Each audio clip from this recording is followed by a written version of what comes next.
I know you guys, and y'all think you're so freaking smart with all you.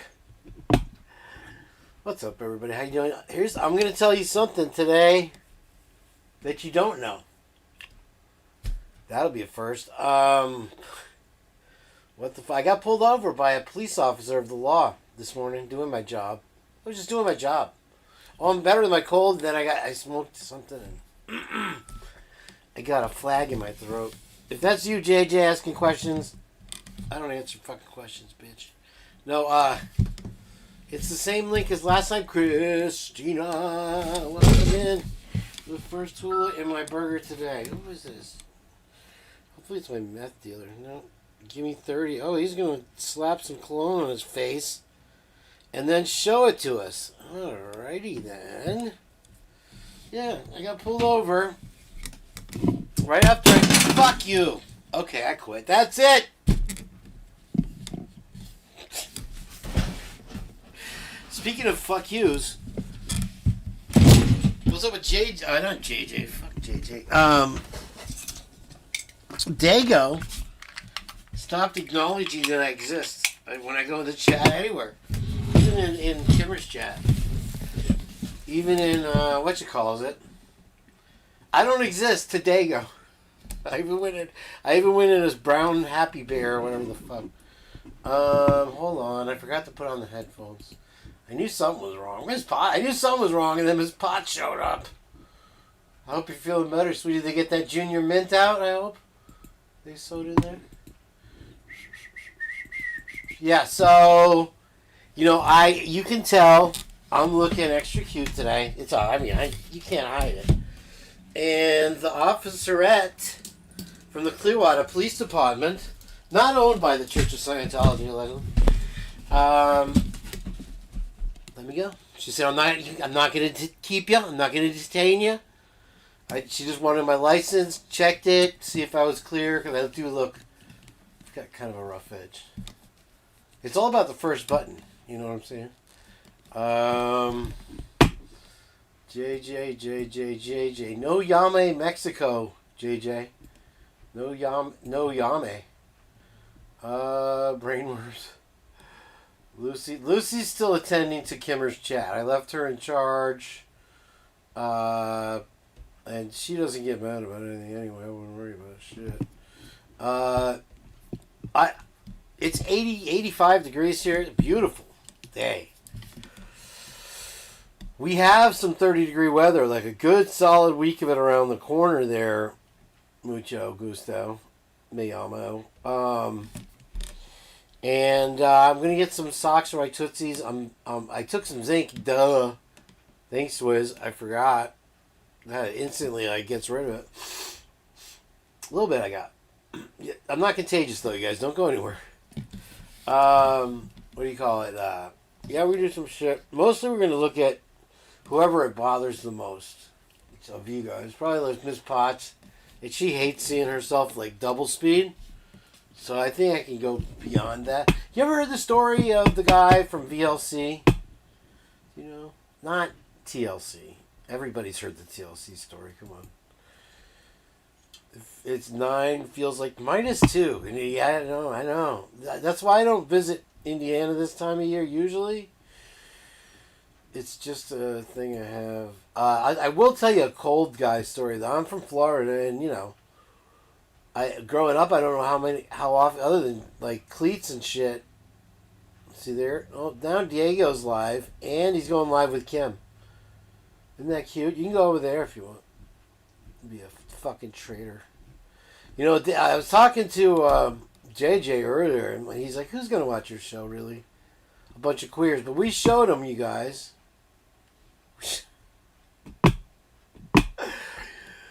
Oh my! What I was gonna do was a throwback from Miss Potts. I will do a throwback from Miss Potts. I like Miss Potts one. She's delicious. Let's see what we got here. I guess I could have just hit the link to take you right there, which I'm gonna do now. And alrighty then. Let's see. Let's go way back before Miss Potts. I'm gonna try to find one. that wasn't even edited. How about we do that? One that, before I started editing them and being all fancy, I would say it's somewhere right about hurricane time. Let's go with Dateline A New Hope for Brian Koberger.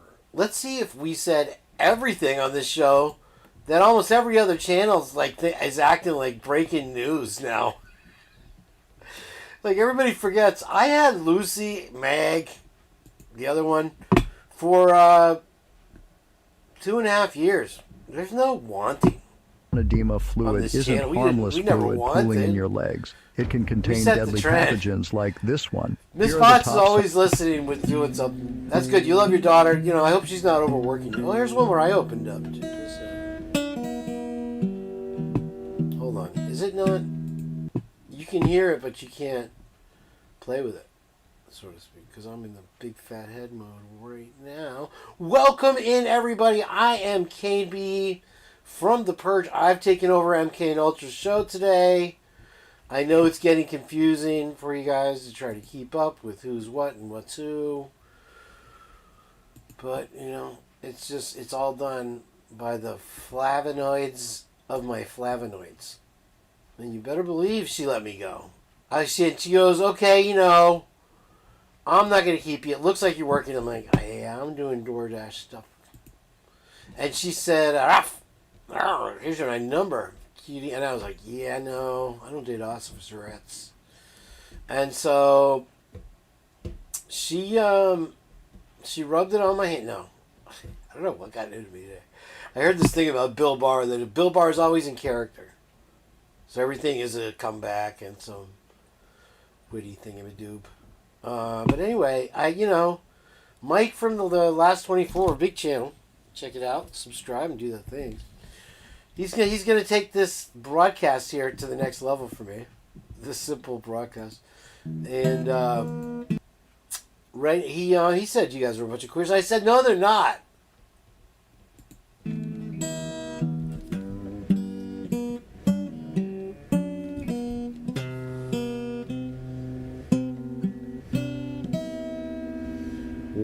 What's up, everybody? How you doing today? Welcome in. It is a beautiful day. Hope you got outside, enjoyed the sunshine a little bit. It's in the 90s here, but it's not like that oppressive, horrible heat that we're used to here. And we're getting ready for football season to start, my friends. So go by. Here's a real cheery, uppy, Bucksy song, huh? I saw a guy in a Cleveland sweatshirt today. I'm doing the 5 a.m. to noon shift if you're wondering how I'm actually existing in the a.m. time. Where's my Suzanne B? I'm hanging out waiting for Suzanne B. I should get my harmonica. I talked about it, I guess, today, right? There's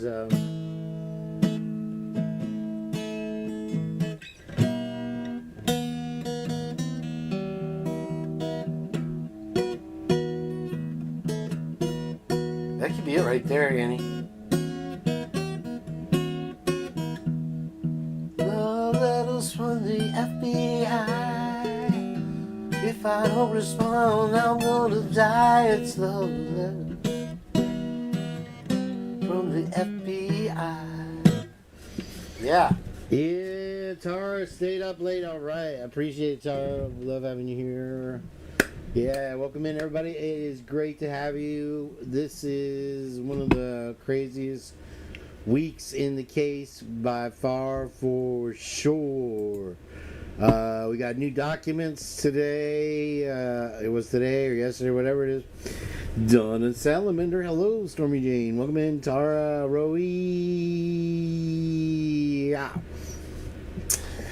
So all songs are love letters to you. Who else the flies catch today? The spider catches the fly. I got a bunch of news too, and we got Operation JJ Vance, and we're also gonna have hopefully Shadow Creature from the Dark Depths of Hell. Yes, sir. But I'm going to get this real started. I've been excited to I look so young then. Here, it's a good one. So I hope you enjoy, and let's... Yeah, no, it's in the 90. It's licking 90 right now. We'll get there. If you're splitting Dago's show and Kimmer's show, that's fine. Do that, or you could just watch. We're gonna watch part of hers. They were making some interesting points, even though Dago was ahead of me. I don't know. He won't kiss me either. Because they're in there. Someone left the cupboard open. You can see them all. This one's from his pots, though. I love you, Annie. Love you too, Luz. I know I never say it. What?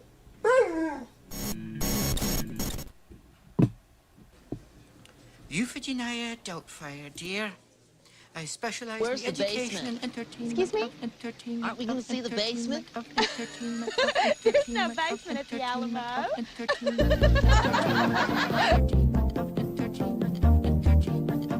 Candy and the sun. Could you make me a woman? Showtime. I know you're used to Lucy, but I run daggers for you. Daggers for you. I know you're used to Lucy, but I run. Go pump, pump, pump some neurons. I know you're used to Lucy. Dinner, dinner, dinner. Such a shun. It tastes good. Such a shun. I know you're used to Lucy, but I run. Surprise. Hip hop, bebop. Dance till you drop. Hip hop, bebop. Doesn't mean that they don't love. Hip hop, bebop. Bop, bop, bop. Dance till you drop. Hip hop, bebop.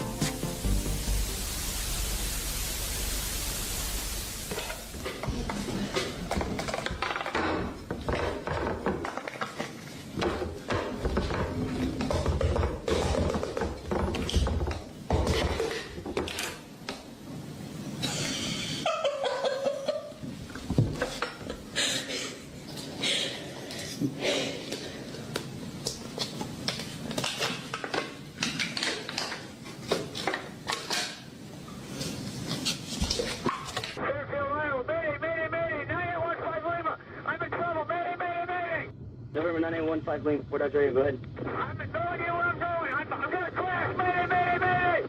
9815, let me say last known position. I have no idea. Mayday, mayday, mayday. I'm going to crash. 9815, let me say altitude. Rolling. I'm rolling. Oh, my God. Help. Help.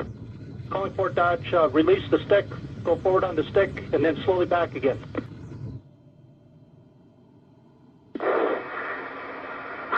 I'm straight level. I don't know where I am.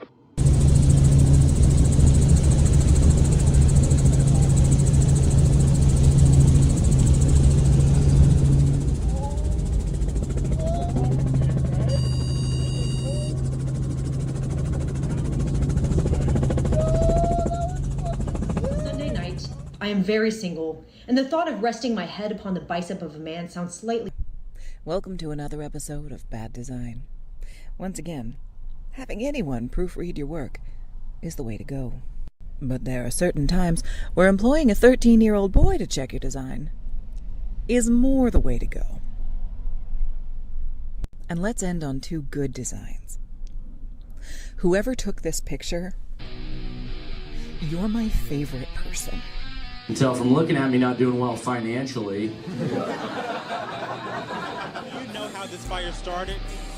Yes, I do. It was because of my cousin. And I don't want to mention no names. Your cousin? Yes. And you say you think your cousin started this. Do you know how or why? He's mad because he can't get with me. I'm married to my husband. And it's a long story. Just make it short. Yeah, he already put him in the hospital once last month. And he figured he's going to do something else to get back.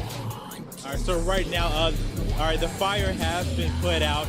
Thank you for the... Car off right now, because I don't know if you're going to take off. It took you a while to stop.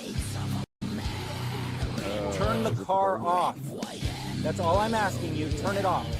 That's my car. Please don't do this to me, please. Please don't do this to me. You're killing me. You're killing me. I fucking love doing in the morning, okay? It's the fucking best time. I haven't even opened my eyes yet. It's already inside of me. Like, holy fuck, like, way to wake up and just, like, have a great fucking day. You know, like, I'm gonna go make you breakfast now, like, fuck yeah. Cousin and I visited my mom, and we thought that my mom had fallen asleep. So my cousin decided to tell me that she just took her 2 high school nieces out to dinner, and her nieces are obsessed with mukbang videos. You guys know what mukbang videos are? Okay, if you don't know, it's this big trend on YouTube. People order massive quantities of food, and they eat them on camera. So her nieces love these mukbang videos, and they're at dinner, and one of her nieces cleans her plate so fast. And my cousin looks at her and goes, "Wow, Bailey, you should do your own bukkake videos." About to do 3. What? 1, 2. What's your name, my love? Brian. Brian. Ooh, it's very close to brain. Are you a smarty? I don't know. Oh, then that means no. Oh, and darling, what's your name? Lindsay. Ooh, Lindsay, darling, what do you do?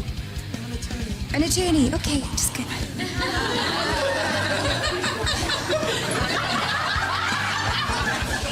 What kind of attorney? Defense. Defense. Oh, okay, we're fine. Okay, good. What is your favorite thing about being a defense attorney? You don't like it, do you? It sucks, poor baby. It's okay. He doesn't like his job either. Look at his face. Jesus Christ. I don't even think the View wanted to show up. This is my cake. This is the This is the smallest cake I've ever seen. This is my cake. I'm pretty sure I saw that cake ducking through a doorway earlier. What are you even saying? You know how big I wanted my cake. This is the smallest cake I've ever seen. Then go date someone who gets you bigger cake. I will. Well, good luck finding somebody who has the budget for a birthday building. Birthday is over. Everybody leave. Nobody gets the small cake. Close the music. Bye. I get it. I mean, that cake is just, you know, that thing is probably afraid of ceiling fans. Oh, like not again.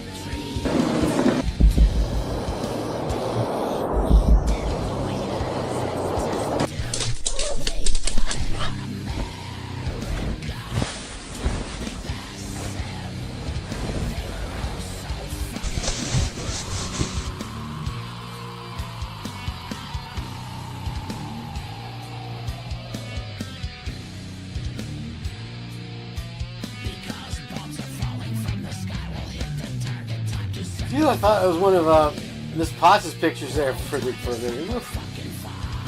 in trouble. Welcome, JJ Vance. Everybody say something, JJ. It's not hard to do.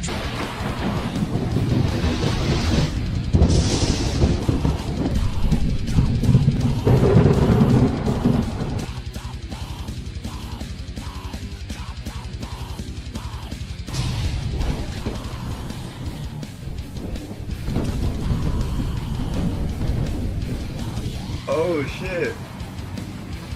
Now we're having a super life.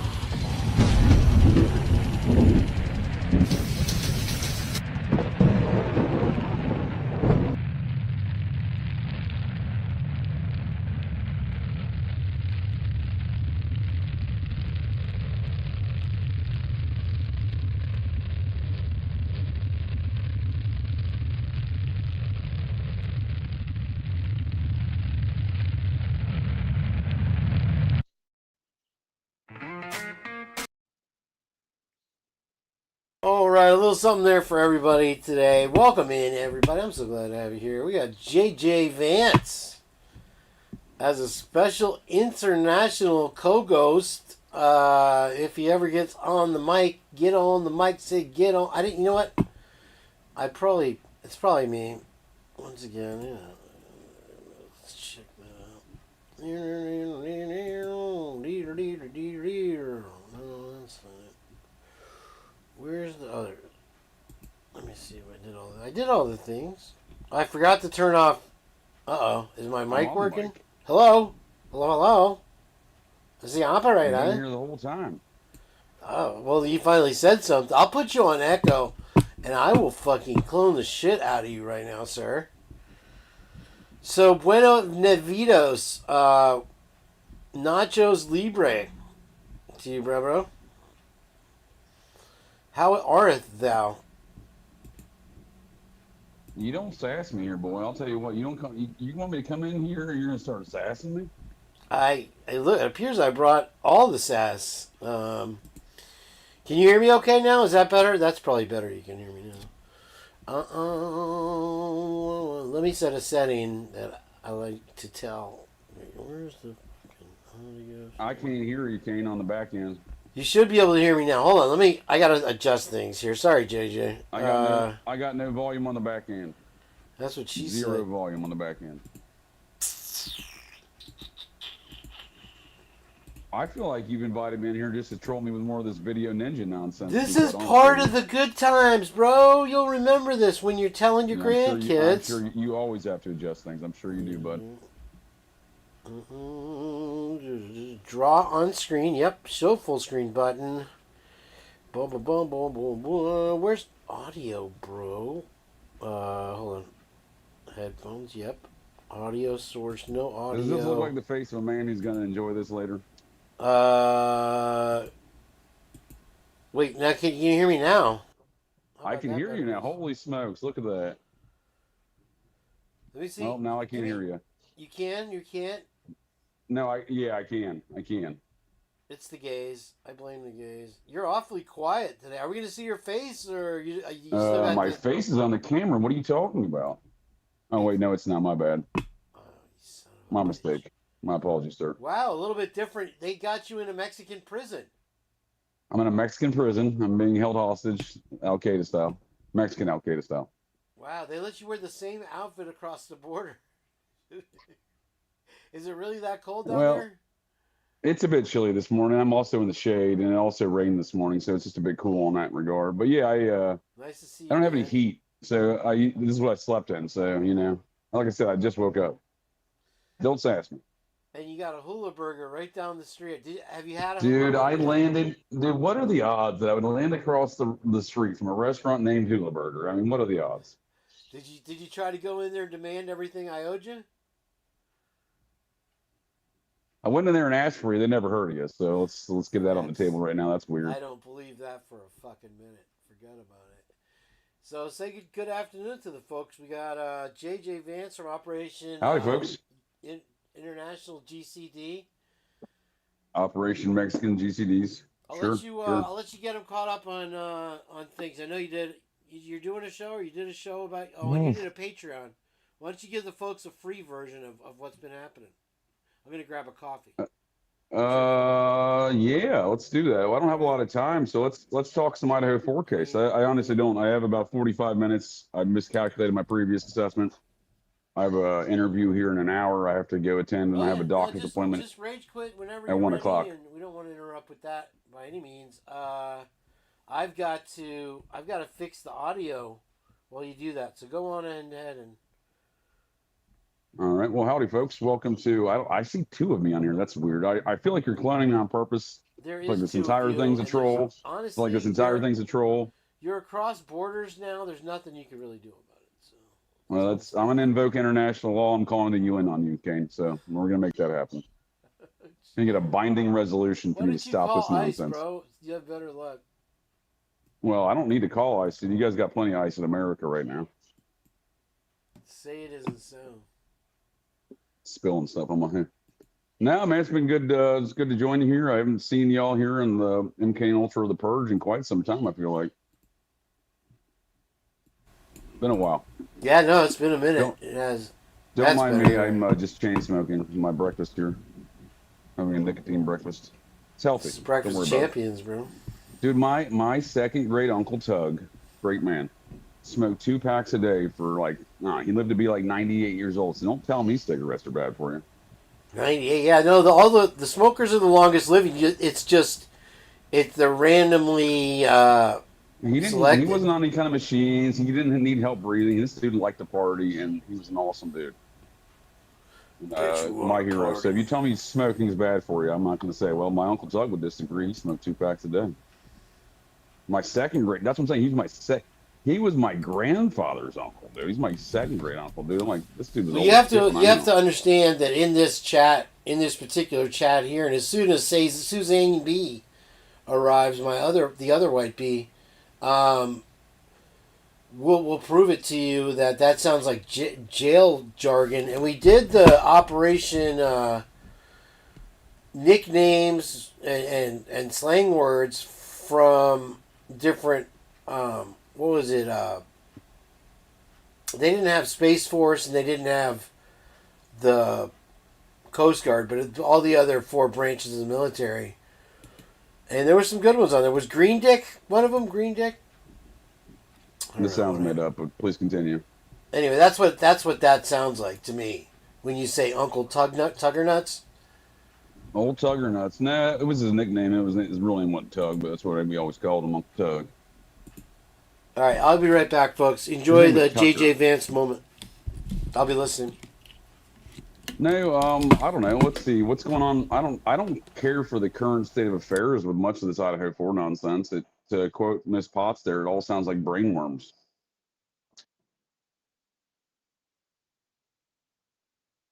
But we keep getting kind of, it just seems to me like they just keep kind of putting another quarter in the merry-go-round when folks start, going a certain direction just to, make everything more brain-wormy, if you will.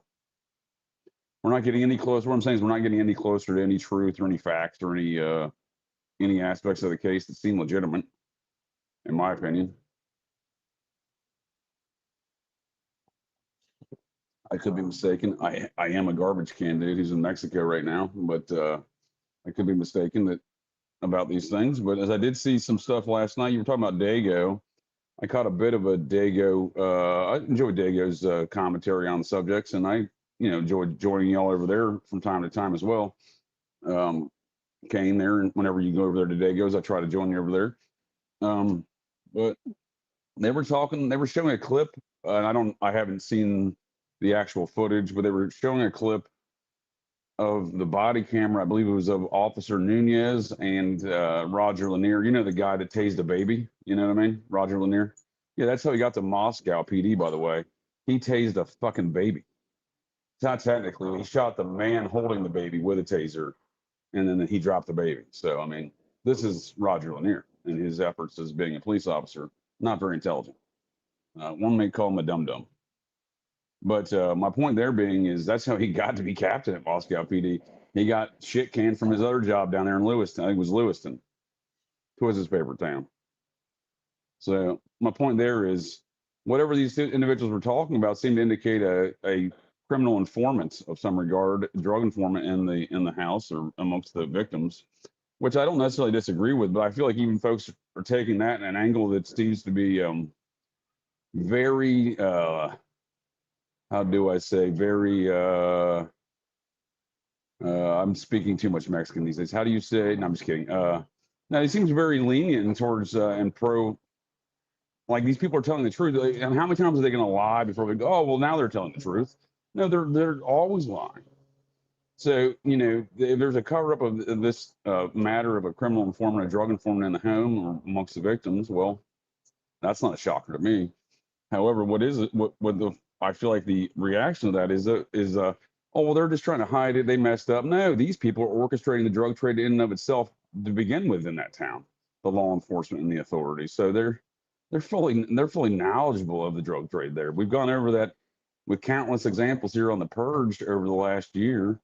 The countless examples of the drug trafficking going on amongst the Greek culture of those universities, not the least of which was the fake college student.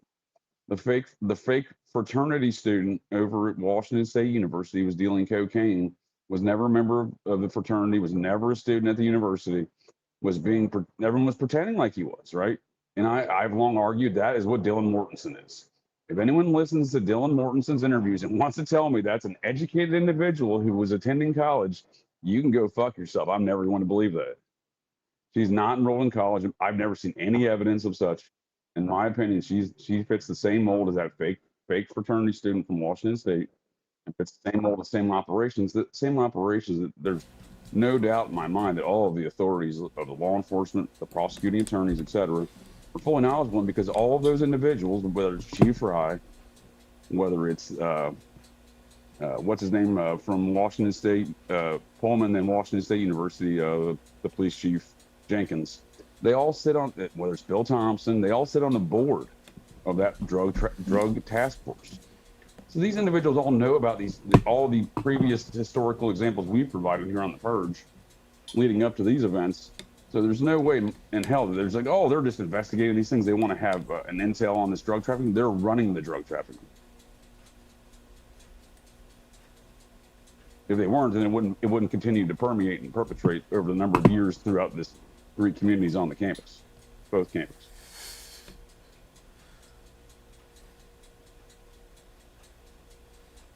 You tracking what I'm saying? I'm tracking, baby. I've been tracking all along. But do you watch the interviews with Dylan Mortensen and think, well, this is an educated individual? This person, great. I know public school's real dumb.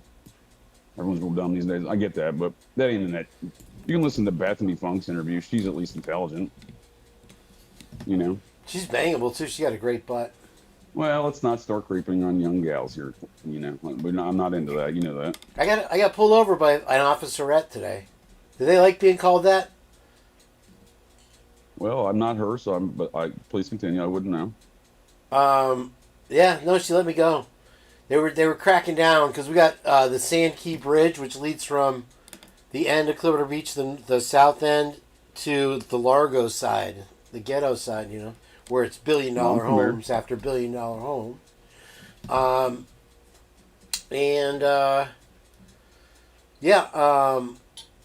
It's 30 miles an hour over this old bridge. It's a nice bridge. I've shown many pictures of it. I could probably pull them up right now if I was so inclined. She was like, I'm not going to keep you. Looks like you're working, diddle your thing. And I was like, okay. And she just sent me on my way. Looked at my license, though. Had at least the thoroughness, to make sure I wasn't a wanted felon roaming the streets. It was funny, the irony of it. The reason I tell the story what was the PC for pulling you over? Were you speeding? I was going 43. It's a 30. People been getting complaints that people are flying over this bridge. And she says people are really flying over this bridge. And she was just stationed out there in front of the fire station, which is the first thing you see going to Sand Key Beach and the luxury hotels right there. And she was cool about it. Is that the bridge everyone fishes off of? Huh? Is that the bridge everyone fishes off of?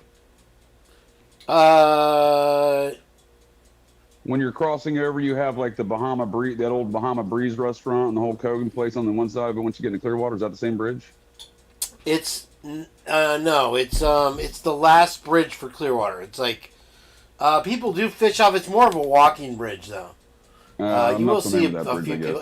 There's an inlet right there. You might be familiar with, since you were a military crowd. What's it called? Not Fleming's, Irving's. Anyway, there's like a little concert. I'm talking about the Memorial You probably saw Causeway. Vanilla Ice there a couple times. And I'm sure Salt and Pepper.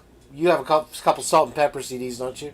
No, I was thinking of Route 60, the Memorial Causeway. No, bridge. Right, yeah, that one's This is a newer bridge. It used to be a rickety old bridge, and it had the arm and all that. Hi, Christy. I'm sorry, I almost forgot to say hello. But see how it feels to somebody's your friend, and you go in their chat and you say hello, and they ignore you? Dago? You hear me? Can you believe these shenanigans are going on? And, also, Willie, when Willie was on his own show, and I came on, it sounded like somebody came and whacked the dick out of his mouth as he was saying my name. He's like... So what the fuck? Just saying. I look like a midget when I do that. Come on, you guys. Are you wrestling? I could definitely go full Riri if I wanted. Right, JJ? We got JJ fans. JJ, you're muted. Dirty Rotten Son. He's saying he's talking shit about me in this pod.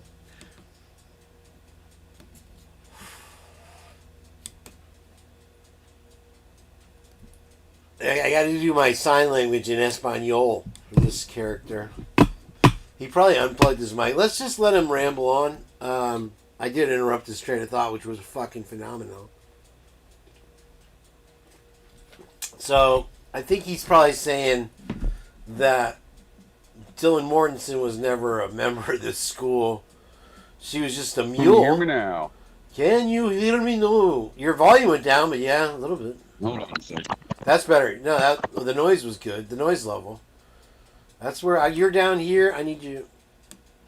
I don't even know what's going on. Welcome to the Hilarity, Christine's Chaos. We bring the fun here. A lot of that. Damn, JJ, just you and I alone in Miss Potts. Now we lost you again, bro. This is like Sesame Street today. This is better than ever. Anyway, you're muted. Muted. No here again. Oh, he just rage quit. Alright, that was JJ. He brought some fucking good shit. I'll owe him a couple hula burgers as it is. I don't even know if I can afford to keep him on the payroll. He's right next to the source, for God's sakes.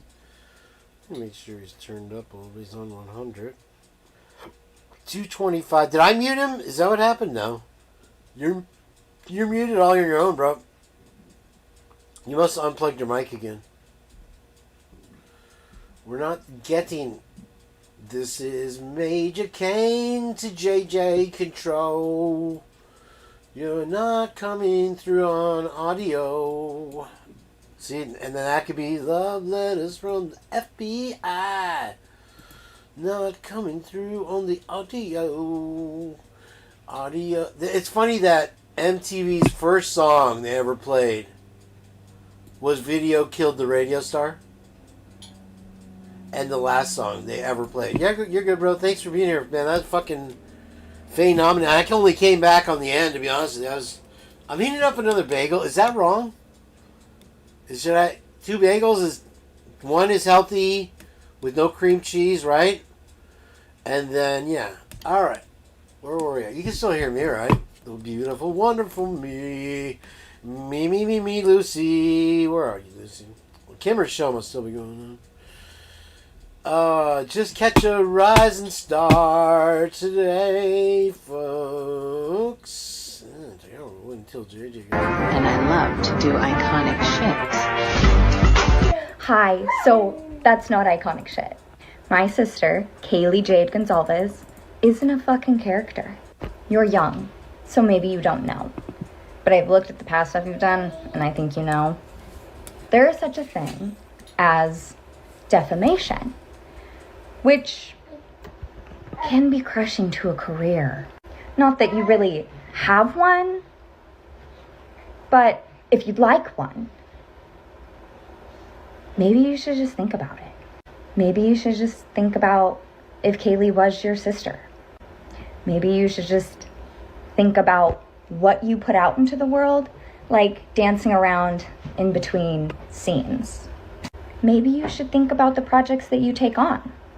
Maybe you should think that if you lay with dogs, you might get fleas. So, yeah, maybe you should just think. You look like you might be capable of it. And I love to do iconic shit. Hi, so that's not iconic shit. My sister, Kaylee Jade Gonzalez, isn't a fucking character.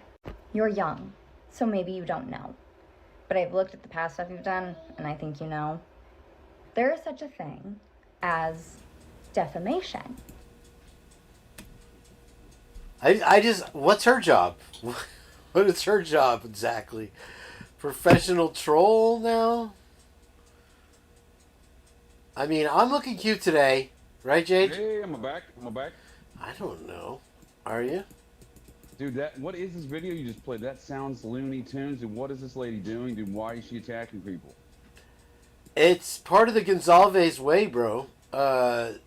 You know. I know, but I'm saying objectively speaking, if this were an actual circumstance where this lady lost her sister and everything else like that, like how is this a reasonable way to react to people, dude? Let me turn you up a little bit here. Don't get louder because I'm turning you up. All right. You don't have to. She was really loud. Sorry about that. Was it too loud, JJ? Was it crazy loud? It was a little loud. It was a little loud. I do apologize for that, folks. But I had it turned up for you, JJ. So technically, all right. My Let's fault. I see. see. Yeah, as long as we understand. So each other. what are your thoughts on this recent revelations of this alleged video body camera footage showing Nunez and Lanier, the baby taser, Lanier talking about the criminal informant, CI drug informant in the house? What are my thoughts on anything? Everything shows the same fucking thing. What taser now? Yeah, Captain Lanier, the reason he got to Moscow PD is because he tased a baby down in Lewiston. When you say baby, you mean like an infant? A man holding a small baby. He decided, hey man, drop the baby or I'm going to make you drop the baby. And he tased the man who dropped the baby. And he got fired. And he wound up at WSU, huh? And they said no, he wound up in Moscow. They said, you know what, you tase babies, we got a job for you as our captain of Moscow PD. Okay, I remember the baby tasing charge actually now. Come to think of it. Yeah, that's how we got shit canned at Lewiston. Let's watch this clip because it's really good. Let me see if it'll play.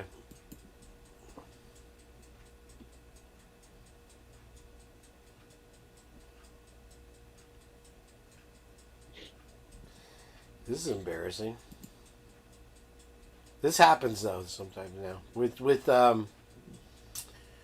these fools over here at MSNBC. You got to play their game, you know. Oh, whatever it is, I just opened it. All right, hang in there, JJ. Sorry. I don't know why we can't hear this. Skip in 20 seconds. Boy, they're really giving you a run for your money, huh? Well, we don't hear the audio here, at least. I don't know what's going on right now. I just work here. This is your island, and we're floating on it. I'm on a peninsula, but please continue. Hey, so am I.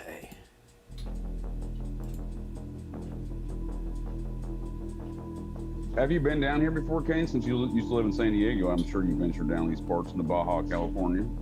Yeah, this is a guy with a chainsaw, by the way. Yeah, my first night in San Diego, my roommate's friend thought it would be funny if instead of picking him up at the Chart House at 9 o'clock, which we were supposed to do. Oh, they barely showed him, but here he is. Is that the UK, dude? Is that Britain? That's the Britons. It's made up now of 1/3 Britons. They're recommending that you sleep with your cousin. I did a podcast years ago on Operation GCD 1.0 called the Modern Day Crusades, because 7 out of the top 10 populated cities in the United Kingdom had a Muslim mayor, including London, not the city of London, but London. And now we got one in New York. Yay! I'm just saying, like, how can you, in a nation where you have, at the time, you had like 3% Muslim population, how do you have 7 of your top 10 populated cities with a Muslim mayor? It's not possible, dude. It's not possible. It's not reasonably possible, right? And yes, the UK very much has been trying to subvert the liberties and freedoms of the United States for many, many years now, and that was part of their campaign as well, to implement that stuff as well, because, for example, Ilhan Omar, the first Muslim congressional member of Congress in America, her first cousin was the first Muslim member of a British parliament in the Netherlands. Just a sec.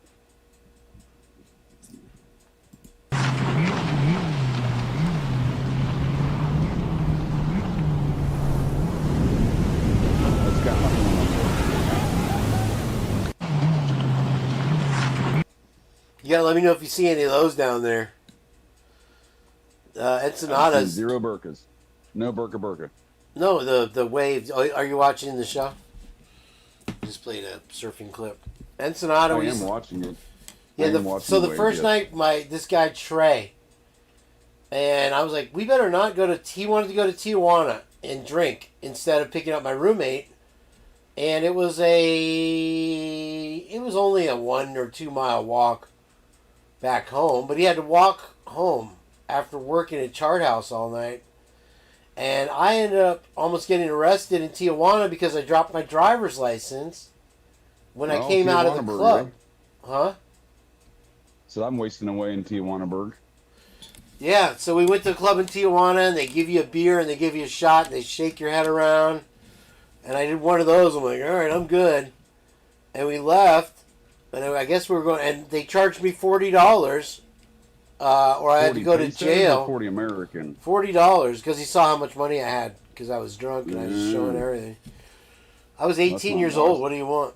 And so, yeah, and the next time we went there, I got a M16 in my head. We went to Rosarita, and allegedly I was in the front seat of my friend's Bronco, and there was a girl in the passenger seat who just started to make me feel comfortable. And luckily I didn't have the keys, because it was a 16-year-old or 14-year-old federale with an M16 in my head, tapping on the window, and he goes, "Give me the keys." Because they really like SUVs, and it was a Bronco too down there. And I was like, "Honey, stop." They left. Both the girls left. Luckily, I didn't have his keys. He was in another car. I didn't know where he was. He was in the girlfriend's car. Anyway, that's the second time. Third time, one of the guys I was with, the guy who was driving, I was stupid enough to go down there under his control. He kept pissing the whole line of cars off at Rosarita on Memorial Day when everybody goes down there. And it was all people camped out, and he was in his pickup truck, and he kept going up and down as fast as you can, like 50 miles an hour. It was just like, oh my God. So somebody pulled a gun on him. Other than that, we've had good times in Mexico. While we were there for that one, there's a place called Senor Frogs in Rosarita. And there's a cliff behind the club. It's kind of a nightclub atmosphere, chicken wings and shit. Yeah, I've been to Senor Frogs in Cancun and stuff before. Yeah, and there was a big cliff wall from the beach, and people were trying to climb it, and like 5 people climbed it and snuck into the back of the club. Well, the 6th guy was this big, tall, blonde surfer idiot, and he wasn't so lucky. He got to the top, and I guess the bouncers had figured it out at that point, and they threw his ass off of the cliff 30 feet high into the sand. But it was like almost parking lot sand. It wasn't like heavy, thick beach sand. Face first into that for trying to sneak in. It was pretty amazing. Yeah, I mean, everyone I've encountered down here is pretty nice folks, so I really can't complain. Minus the Hula Burger Shack, they've never heard of you, which is it's more of a bone to pick with you than them. Yeah, well, continue on with your Dylan thing. I forgot to put coffee in my coffee. Hold on, I'll be right back. You forgot to put coffee in your coffee, dude? I don't even know how that works, buddy.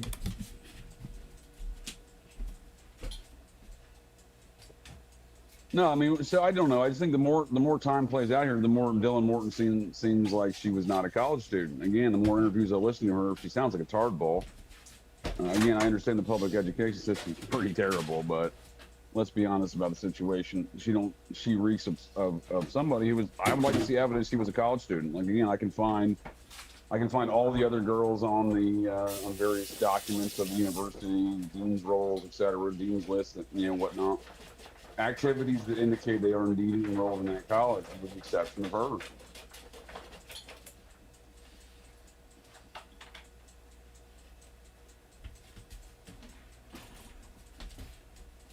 And I just think that, again, the commentary surrounding the matters are, this alleged discovery of a criminal informant or whatnot inside of one of the victims inside the home, I don't think is they're giving too much credit to the authorities. Like, oh, well, they were trying to do the right thing. And again, I know that these things happen where they hem up college students in these drug informant situations. I'll give you an example. Would have been circa 2014 in Fargo, North Dakota. I believe he's a University of North Dakota college student. Got busted with, I believe, a quarter bag of pot. And they decided, well, we're going to, instead of busting you, buddy, we're going to, because, you know, a quarter bag of pot, that's like a felony in North Dakota, especially at the time. They decided, well, look, buddy, we're gonna turn you into an informant, and then that got him murdered.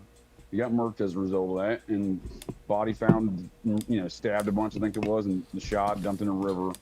And then the North Dakota, Fargo, North Dakota authorities did everything they could to cover that up and not implicate themselves in the matter. When I admit these things do happen in circumstances like this, I don't think that's the case here.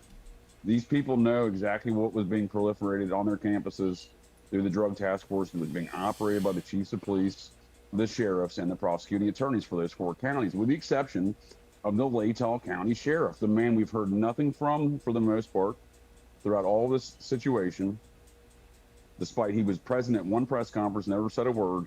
That man got kicked off the task force, that drug task force, I believe, back in 2004.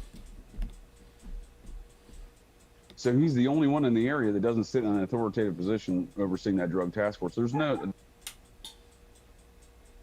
Oh, you went muted again. I don't know how you say that in Espanol. No hire, you're talking. No talkie hire. Let's watch another clip. I can sneak him in here, man. Great stuff from JJ Vance today, man. Fucking been bottling it up. I love it. We'll talk about that in a minute. Miss Potts is still active here. We'll go with that later. There we go. Sorry about the volume on that last one.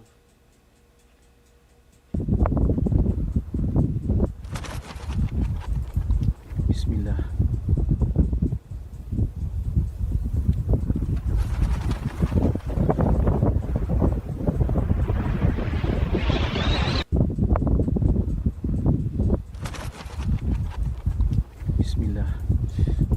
I can neither confirm nor deny that's not AI, JJ, but you never know.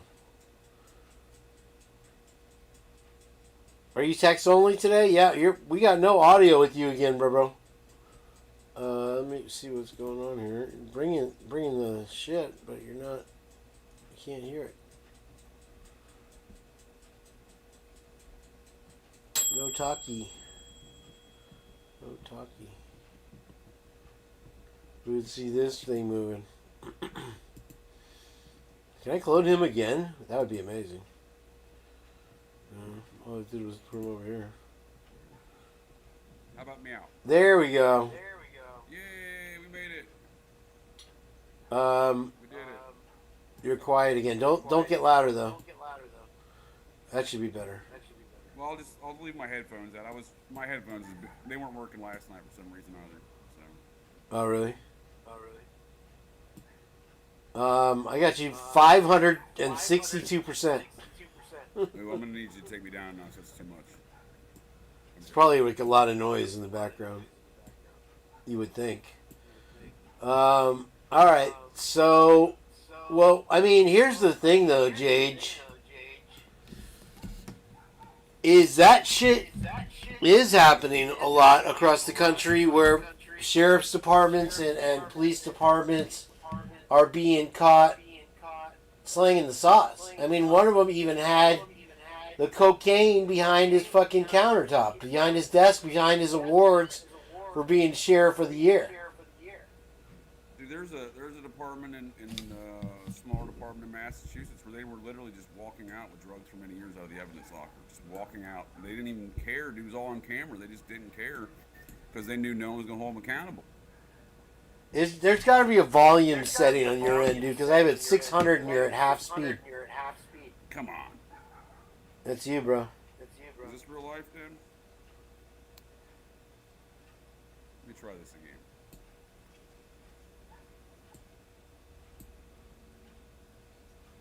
again. Yeah. These are the complications of a show here. Mike's fucking out there biting his cheeks. Let's see. We got another clip to play. Yeah. Let me get to that.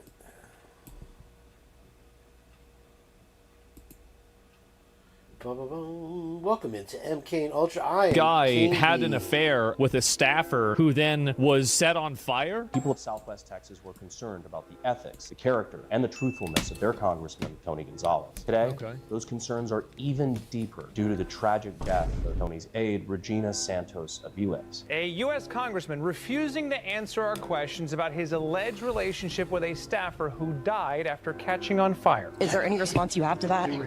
We're here at Fort Sam. We're at Fort Sam here at the ceremony. Even in 2024, oh boy, there were serious concerns over Tony Gonzalez and his relationships with and treatment of official staff. Regina's death has prompted more questions. These questions need to be answered before the election, not after. Today, I'm calling on Congressman Tony Gonzalez, the Uvalde Police Department coroner overseeing Uvalde, and the Texas Rangers to release the official documents that are being withheld from the public for reasons unknown. Wow, what is going on?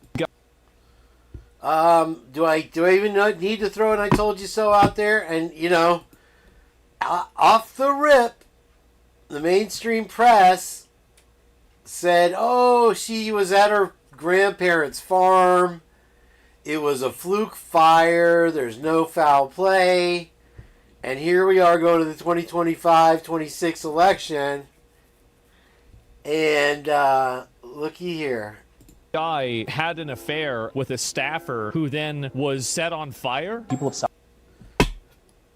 I told you, anytime a congressional aide dies, I don't care how innocuous and stupid it seems, there's going to be something to it. Now this guy won't answer any questions about this girl who had an affair with. I didn't know at the time. Bing, bing, bing, bing, bing. Here we go. What's your name? Jason. Jason. Jason, can I ask you a strange question? Sure. Do you dress like that all the time? I was hoping maybe you did that just to get my attention. It was a little bit of that, wasn't it? Jason, my love, what do you do?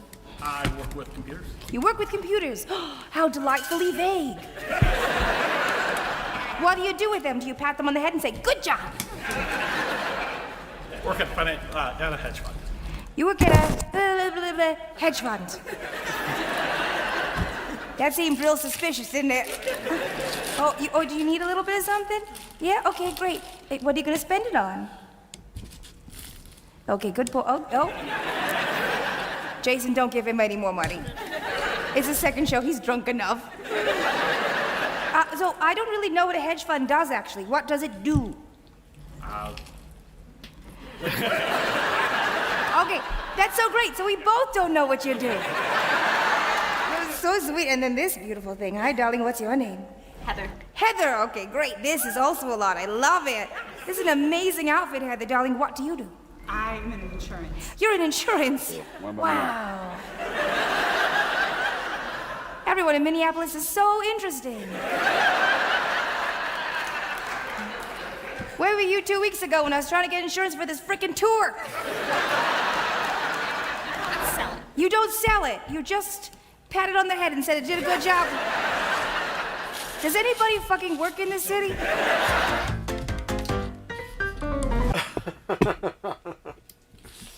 Oh, Lucy. Love me some Lucy. All right, let's get it. I got some stories I want to read to you guys before JJ returns here. What is this? Is this thing on? Are they murking you, JJ? Is this thing on? Let me see. I don't think so. Not very well. It's about the same volume. Can you do anything about the volume? I can try. Give me 1 second. I mean, my grandmother could probably do better, but that's all right. Yeah, I don't. Maybe it's just the connection, man. I don't know. Yeah, it could be. I'll just crank you up. It's no worries.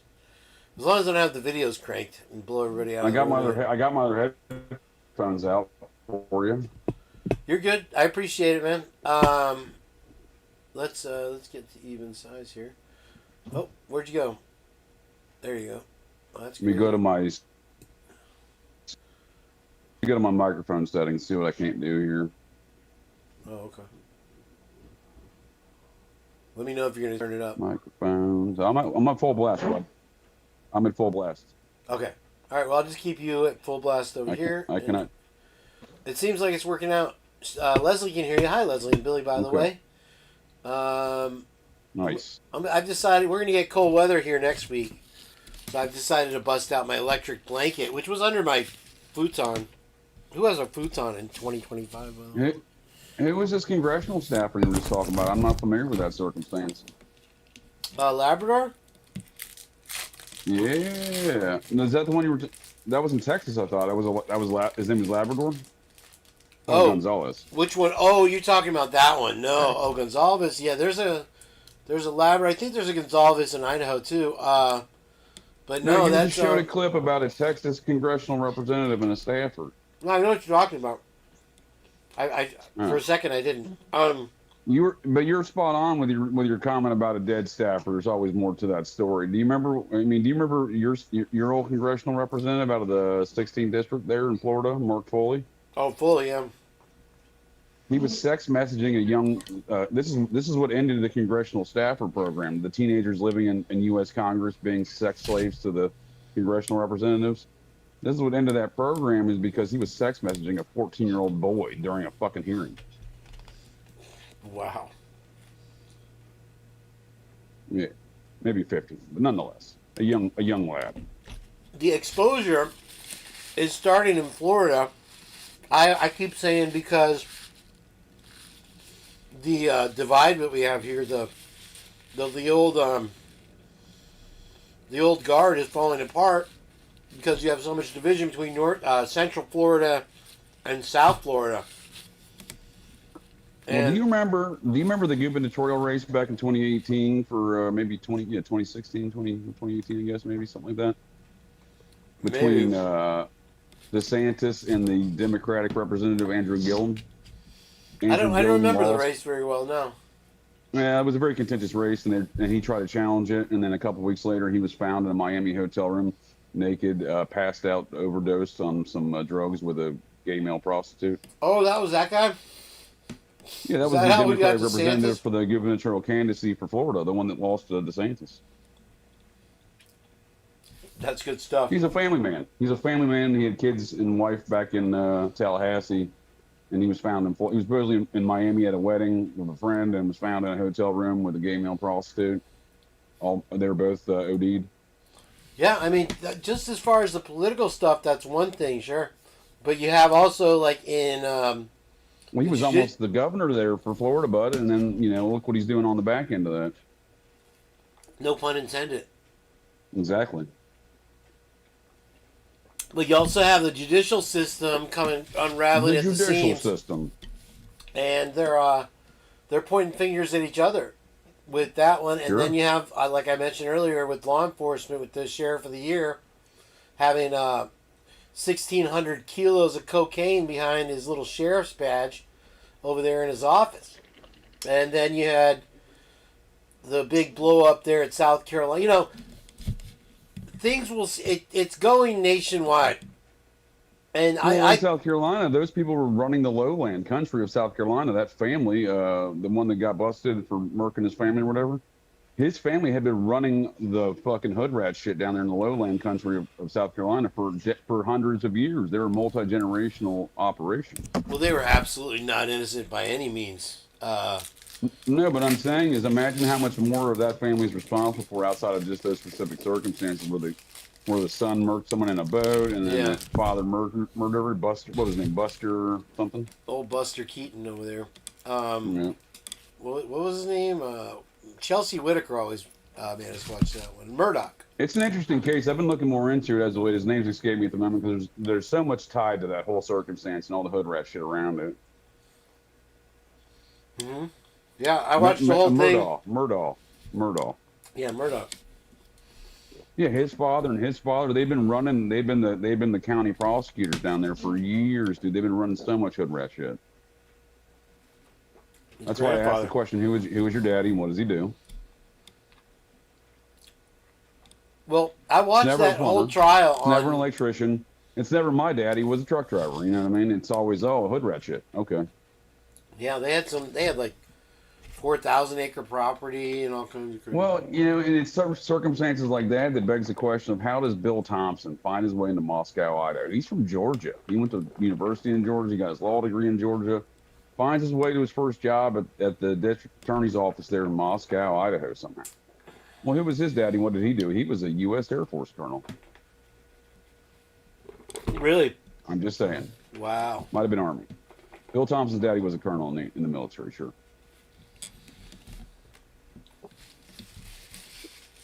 You said Air Force?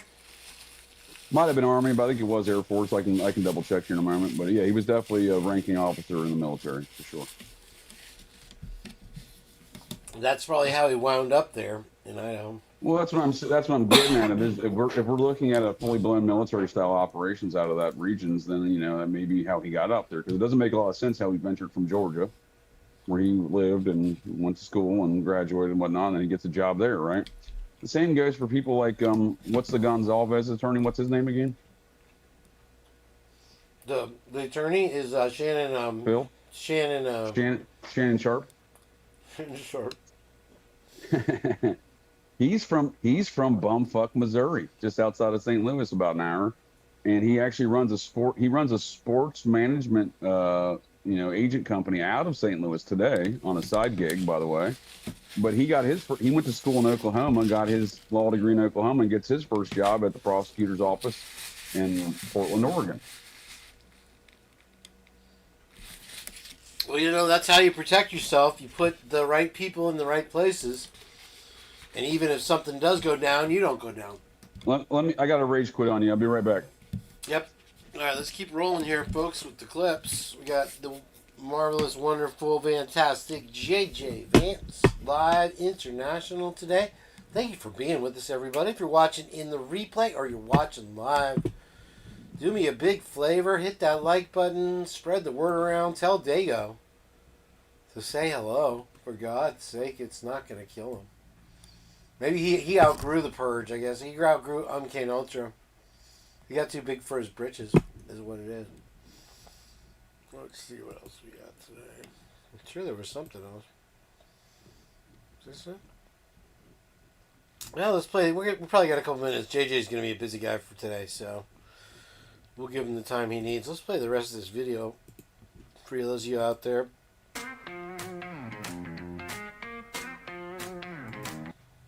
I'm trying to make it full screen. I don't know why it won't. Yo, KB, is that the name you claim? Rolling through genres, let me play this game. Rap like a madman, Eminem with the slang, spitting bars so sharp like a rap hangman. From YouTube fame to Idaho's wild ride, you're breaking it down, putting truths aside. Kane B got the Purge, no doubt he's the king, breaking down the case like a YouTube machine. Kane B the Purge, bringing heat in the booth. Facts on the table, there's no room for proof. Throwing down lyrics while the world's watching. Is it guilty or free? That's the question we're knocking. KB the Purge, by storm.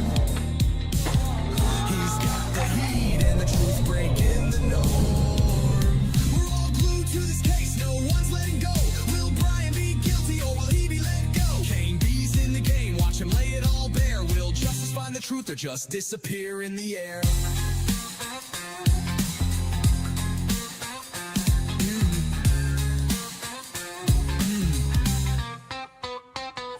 Here's my bubblegum pop, you ready or not? Kane B's in the mix with the case so hot. Rap, rock, pop, he's switching it up.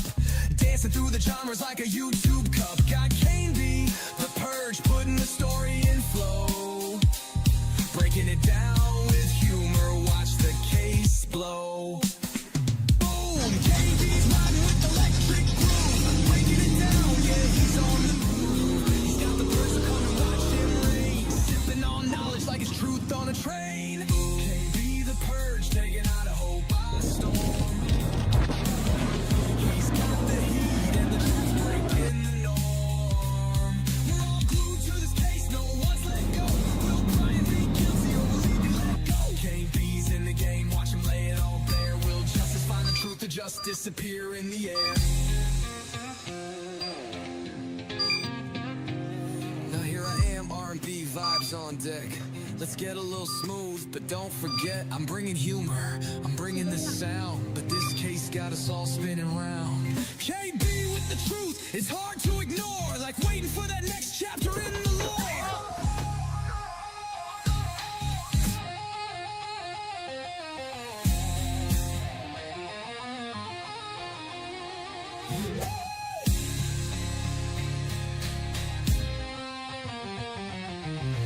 KB with the truth, it's hard to ignore, like waiting for that next chapter in the lore.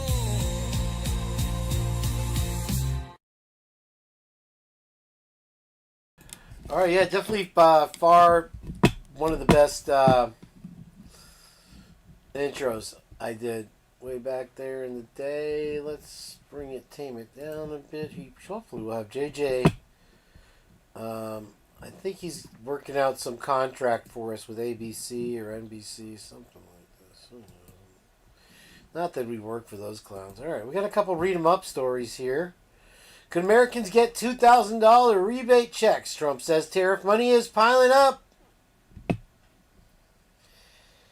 President Trump says his administration may be able to issue $2,000 dividend rebate checks to Americans without congressional approval, receiving a proposal that has drawn strong public interest and significant legal and economic questions. And yeah, I know Leslie and Billy. He's what do you call it?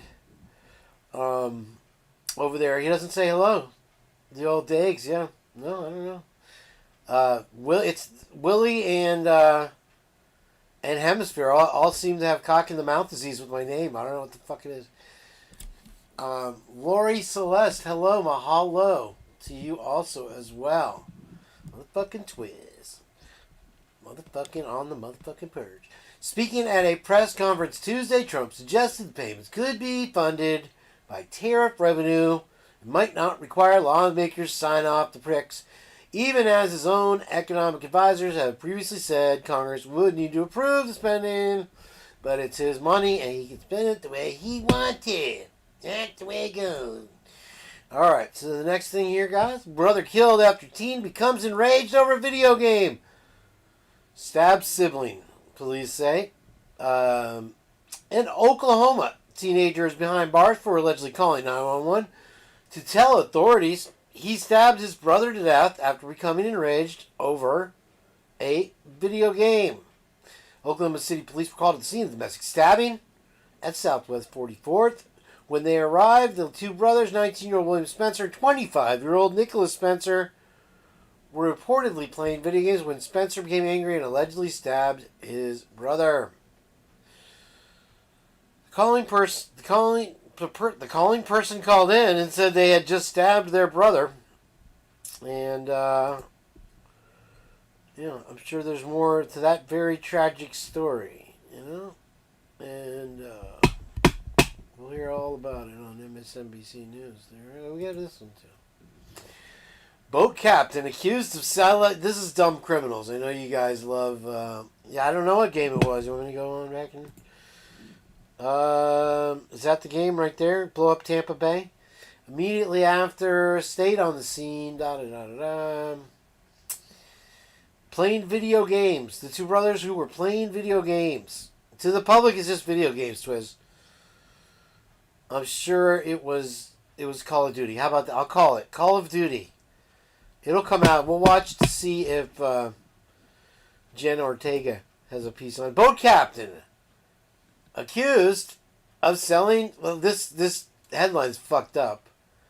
Boat captain accused of selling to undercover cops in sun-soaked tourist haven, accused of selling cocaine found at sea.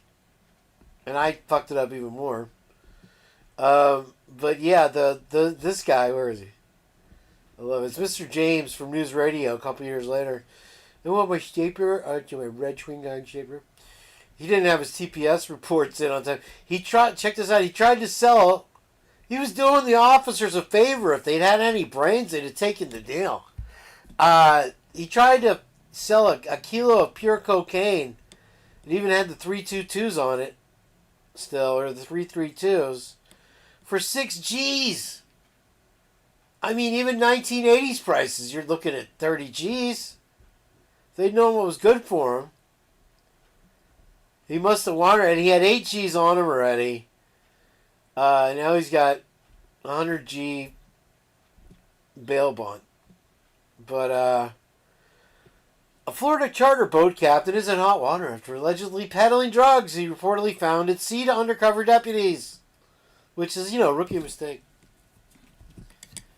Bradford told Picarello, 65, was arrested Monday on charges of trafficking cocaine. Selling cocaine and possessing cocaine in the Florida Keys, the Monroe County Sheriff's Office said in a statement.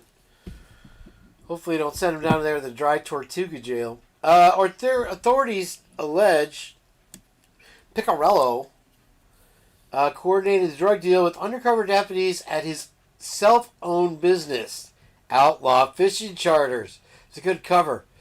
In Marathon, around 3 p.m. on Monday. What do you do? Put it on Facebook? Ahead of the deal, Picarello allegedly spoke with the undercover agent over the phone, reportedly instructing him to bring a cooler to the marina so it wouldn't appear. It would appear as they were picking up fish. There he is. The boat captain also allegedly told the agent that he had an additional 100 pounds of cocaine in the event he was looking to purchase even more of the illegal drugs. If they'd known what was good for him. I mean, they didn't even have to go to the evidence locker on that one, JH. When the agent arrived at Picarello's boat, he allegedly handed the kilo of cocaine over to the buyer for him to place in the cooler. As Picarello waited to be handed the 10 G's, they locked down on him. And subsequently discovered he had 24 kilos of cocaine in a plastic wrap. So he went down big. And I want to thank you all, said the sheriff's office. The party will continue. It will be at my ranch this weekend. The Murdaws will all be there. It's going to be a party. Invite Chelsea Whitaker. Don't forget. One more we got here. Let's see here. I can't. Was this one of those I can't get to the title? We'll just have to read it. Oh, Facebook's still buzzing about viral something. I can do it. Let me see if I want it. Bunk bed motel linked to, you guessed it, the Church of Scientology. Yeah, and so this is not any news to anyone that lives here in Clearwater by a damn site. They've bought up, and I was telling Lucy the other day how creepy it is when you go, and it's beautiful now. Oh, and just as I say the fucker's name, sorry, not fucker. What's the right word? Anyway, when you go down that strip, and you look at the beautiful Church of Scientology Avenue there in downtown Clearwater, it's all these little mom and pop hotels, the old IHOP hotels or Howard Joe's, whatever, and they've been empty for, and now what they're doing is they're bold enough to open some of them up to the foreigners that they bring in here to show the wonderful life of the billion-year contract here that they would have if they decide to take the billion-year contract. And it's not the ones like this. It's the little one stories that are manageable. They've done a lot of DoorDash deliveries. Is how I have this inside information, and they have them there. Lolly with the beach balls and the hibby. And every time I go, don't take it. Don't take the contract whenever I'm not working, whenever I'm not delivering something. But yeah, no, these are the things. And so I know exactly where this one is. And it's up that... It's up that drive there. Pretty big deal. Pretty big effing fucking deal. Let's hear this little report. Let's hear what these little bitches have to say about this. Welcome in, everybody. If you're new to The Purge, you're not watching The Purge, you're watching Mkane Ultra. Make sure you subscribe and hit the like button. This is just K&B from The Purge on a K&B Takeover today. Here we go. Slowing efforts to revitalize the downtown area. All right, we caught just the tail end of that. We'll start over here. It's like I'm living in Cleveland. For weeks now, social media users in Pinellas County have been showing odd videos of bunk beds inside of an empty motel in Clearwater popping up in their feeds. Many are saying it's the Church of Scientology who owns it, so we set out to try to confirm where that motel is, who owns it, and might be done with it there. This morning, 10 Tampa Bay can confirm the motel is on a frontage road right next to US 19 and just south of Gulf to Bay Boulevard. We also confirmed through property records that one of the owners is a known Scientologist, the other is a developer who's partnered with Scientology for years. Questions about the motel mounts at the same time that a local group is trying to stop the church from buying South Garden Avenue. They say they've collected enough signatures on a petition to let voters decide about the sale. They want the city to make the call. Or we continue gathering a few more signatures and then submit it for review by the city clerk, full steam ahead, and bypass our council. Some of the business community worry that petition would also apply to other projects, slowing efforts to revitalize the downtown area. For weeks now, social media use.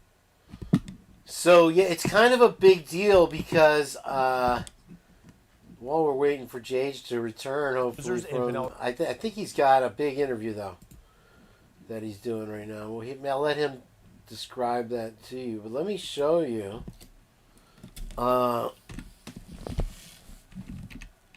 what they're talking about, because this extends. Now, this is more than I thought it was, because this has been a very popular hotel. This has never been more than 5 miles from where I've lived at any given time since I moved back here to Florida. You've got, let's see here what we show you. Let me show you the natural progression of these fucks, these fucking pukes, these Scientologies. No offense, not that there's anything wrong with it. So yeah, here's a fun one. Let's look at something better though. Let me go to a little bit more in reaching. I guess we'll go with this here. Why not? And yeah, if it'll let us. You guys were so interested to see this to begin with. So, all right, you have the beach here, all right? And this is famous, world famous Clearwater Beach, all right? And so you have Scientology begins and ends as long as I've been a captive of this city. Let me get my thing up here. How do I gotta get rid of the chat. Sorry. Okay, there it is. Right here. Okay. Downtown. Before you go to the beach, you have the land of Tom Cruise and what's his name over here. They bought downtown. And, you know, a lot of people held out for a long time. And so that area, that encompasses about downtown right there. Okay. And it's before you go to the beach. I'm sure they own plenty of things on the beach. I think JJ's alleged that Hulk Hogan's also Scientology. Who knows? But anyway, now you've taken this map here and you've extended it out. So you have Gulf to Bay Boulevard, which goes from the Bay to the Gulf, you see. This road is the main, is called 60. Now you're at about the halfway point of Clearwater, where Clearwater Mall is. You've taken over a major hotel. You're sleeping captives of your church over here halfway into the city now. So there's no shame in your game. You've taken over a very popular hotel. There's a Sam's Club right next door. Clearwater Mall is right next door. You have the hotel, which is very popular. There's even a Gatorland mini putt-putt golf where the overpass on the other side of the overpass at Clearwater Mall. And they have live gators there. All right? So that's kind of a big deal. Anyway, I thought I would drag that on as long as I could before JJ came back. But what I'm going to do is I'm going to I'm going to shock everybody. Because sometimes, you know, you got to go to where the answer key is. And that's where I'm starting. And I'll play the intro again if that's what Lucy wants. I'll do it. Mrs. Doubtfire. How did it go? Love letters from Mrs. Doubtfire. Alright, this guy.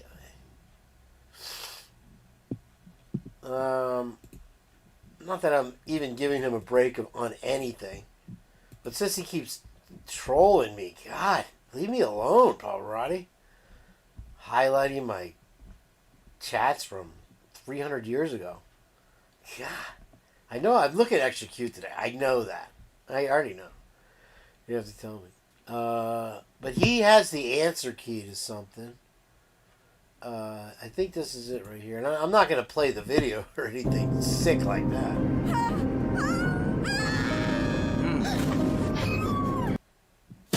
There he is! There he is! But I just want to borrow his answer key for a second. If I could. Alright. So, yeah, this thing is pretty cool. I thought. He's got some fancy rich people thing on blood. You know what I mean?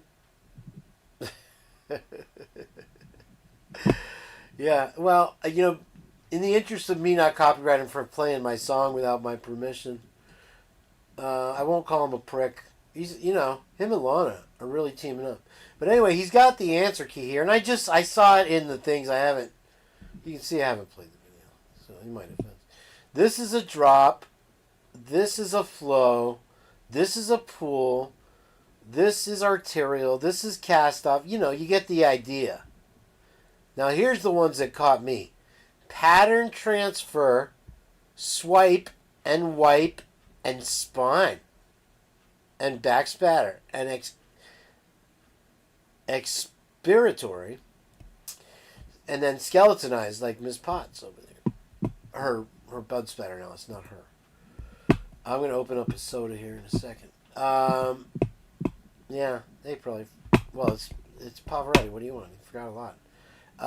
Anyway, so that takes us to going to our favorite little lady there in the designer jeans with the recent minor surgery that we hope she recovers from quickly. Oh, if you want to go watch Dago, go watch Dago. Let's see here. Oh, here we go. And her little analyses.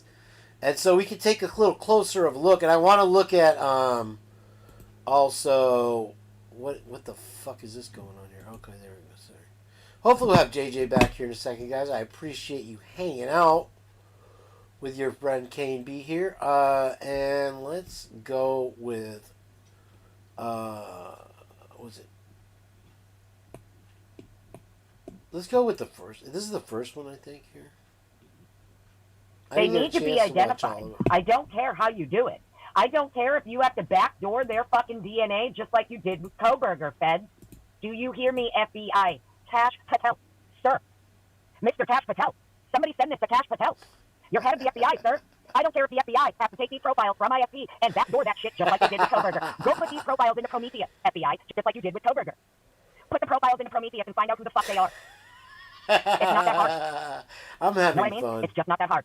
Literally. I don't care what you have to do, Cash Patel. Handle it. Make it happen. Orange Man. Someone send out the bat signal to Orange Man. Okay? Agent fucking Orange, sir, please.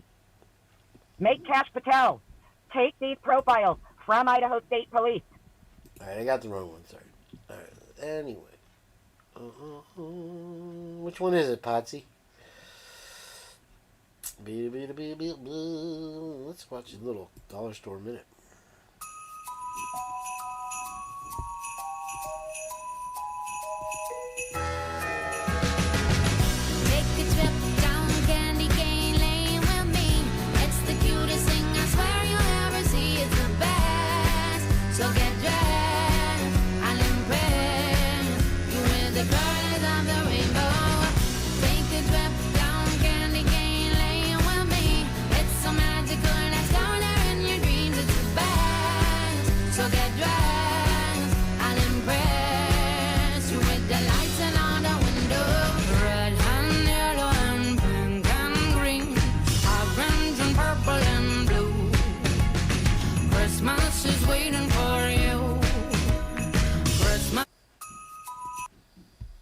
I mean, you know, if my friends saw that I watched that, but I'll be honest with you, there wasn't one thing there that I was like, oh, my mom would love that. I'm gonna load up. I'm gonna go now after Miss Potts' tour of the dollar store, Dollar Tree, and load up next. I'm going to my mom's Monday.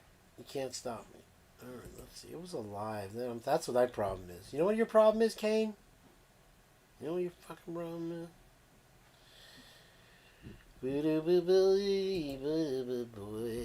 Did you hear about the new trend called soap nails? No. All the beauty media are talking about it. Ultra shiny, natural, and healthy. Anyone talk about it? It's not true. Well, good evening. Good evening, everybody. Hello, hello. Just getting in, just getting in. Hope everybody's having a great night. Just want to do like a quick little audio check. We'll let some notifications click in. Hopefully everybody can hear me okay. I'm trying to keep an eye. Okay, so the link to what I'm reading on the screen here is up also on the screen. It's in chat. I think I can pin it or something. I don't know. Either way. There it is for you if anybody wants to follow along. Click the link. It's in chat. Canadian Cat Lady, hello. Welcome on in. Good to see everybody. Okay, so let's get into this. So this is for blood stains, right? Blood spatter, not splatter. We've gone over this before. They do not like it when you call it splatter. It is blood spatter. So blood spatter analysis focuses on the physical properties of blood and the patterns that blood produces when different forces are applied. Blood spatter analysis or blood pattern analysis helps crime scene investigators figure out what happened at a crime scene. Here are some examples of the types of information that can be determined from this evidence. So blood pattern analysis can determine the date and time of crime, the type and velocity of the weapon, movements and position of those involved, if the assailant was right or left-handed, the types of injuries dealt, and whether or not death was immediate. Then they have reconstruction theory. Equipped with this information, investigators can develop a reconstruction theory of what happened before, during, and after the crime. The laws of motion and gravity, physics, and chemistry govern all liquids, including blood. Blood spatter analysis relies on these laws and the predictable ways drops behave when they strike a surface or a force acts on them. Surface tension. Blood has a spherical shape due to the surface tension that binds the molecules together. Blood maintains this spherical shape until it hits a surface. The shape that the blood takes when it contacts the surface depends on the angle of impact, the velocity of impact, and the surface material. Then we're going to get into types of blood stains. There are 3 types of blood stains that may be left behind at a crime scene. You have a passive blood stain, here, the dot. You also have transferred blood stains, and then you have projected. I can't really make that bigger for you, or I would. So it shows here in these photos, the types of bloodstain patterns are from a forensic guide for crime investigators, Chapter 5, Bloodstain Pattern. It was used with permission of the National Institute of Criminology and Forensic Science. Okay, this is from India. Either way, for the purposes of this, doesn't matter where it's from. We got a few cool videos and some good descriptions. So passive patterns. We will begin our discussion of blood spatter analysis with the simplest type. Passive patterns are created when blood falls with no outside force on the blood other than gravity. In this case, blood maintains its spherical shape, creating a circular pattern when it impacts the surface.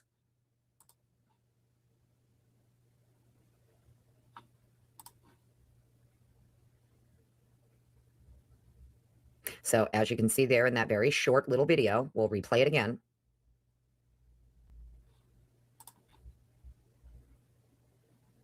Okay. It says, note, the presentation may take, spines. Depending on the texture of the surface, the edges of the circle may be smooth or contain spines. Watch this video to see blood drops falling from 100 centimeters to a 90-degree wood. Giggity.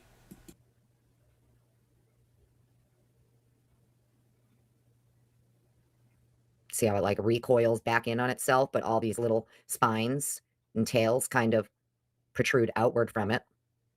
But that's falling from 100 centimeters to a 90-degree piece of wood. And then here it gives blood drop examples. You have your smooth outside edges, and then a rough surface, you're going to have scalloping edges with spines. When blood contacts a non-smooth surface or a blood drop that was already present, some of the blood may be forced out, creating satellite stains. It's like when one drop lands on top of another, which are smaller drops independent of the parent drop. So you have the initial parent drop, and then another droplet can fall onto that, and it would cause some of the blood to be forced out, creating satellite stains. And then it has a video for that as well. Welcome back, sir. He got disconnected, so he's gonna call me back here shortly. He's in Hawaii.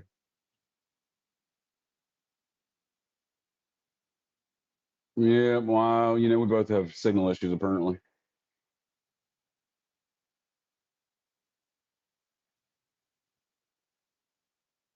Not a strong connection. Now he's gonna call me back when he has better service. Seems to be, man. I'm pretty hyped about it. I hope I get the job. So, well, I will. It's more or less a part-time job, not to interfere with my part-time job as a vampire hunter. But it's the caretaker of a bison ranch out here in the West Coast in the Rocky Mountains. 1,200 acres, yes, sir. I'm very hyped about it. It's a good. They have their own long distance 1,000-yard shooting range, dude. That's all. I also get to be an instructor for combat arms, which I'm very well versed in. So.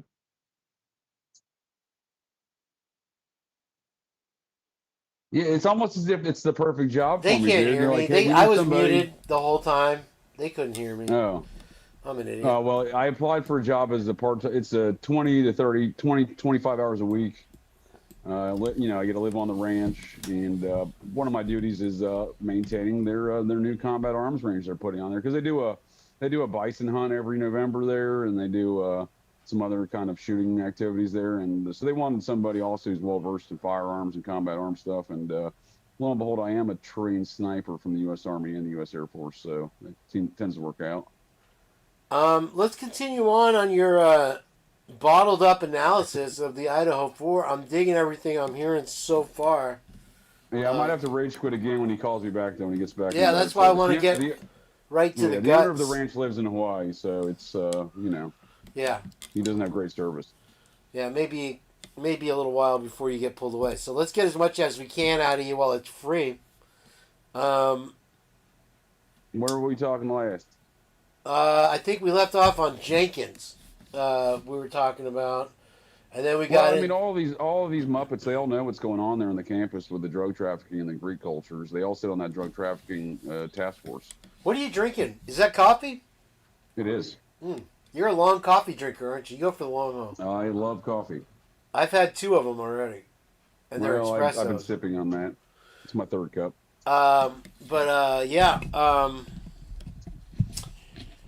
Yeah, you sure have a lot of connections. Labrador up there was the governor. Who's the governor? Not Labrador. He's the attorney general. They're all Mormons. The attorney general, Labrador's a Mormon. Governor's a Mormon. The local representative for Moscow is a Mormon on the state level. Yeah, we had a Twiz sighting here a moment ago. Twiz is watching. Yeah.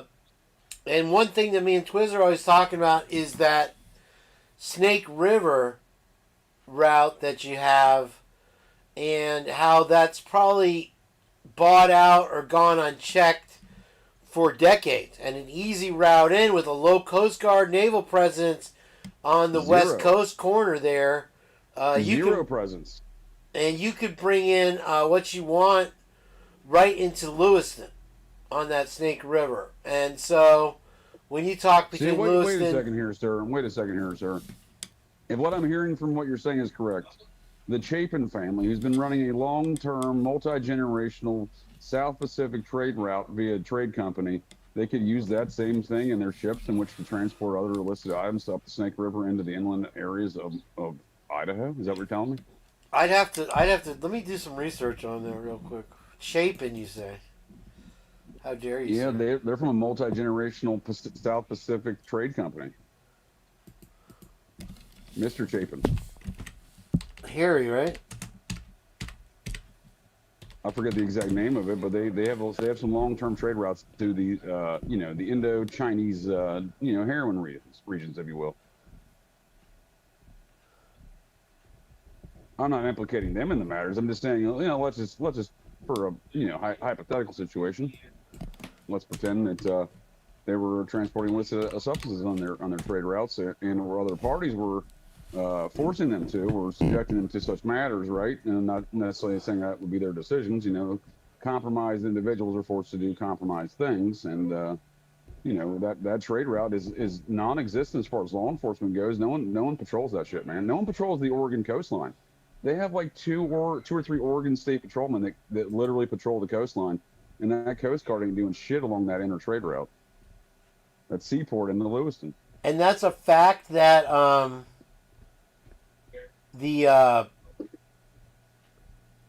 what's like the Chapin's own part of a shipping company. Lucy Morningstar can fact check me on that, but there's some Indo-Chinese trade company. They've been operating for multi-generational from that family. Oh, so it's more of like a Pier 1, which isn't in business anymore, kind of company. I don't know what they're exactly involved in, other than import and export. They're importer-exporters. There's never been anything nefarious they want to focus with more that. on the importing and less on the exporting. Gotcha. What was the name of that song just now?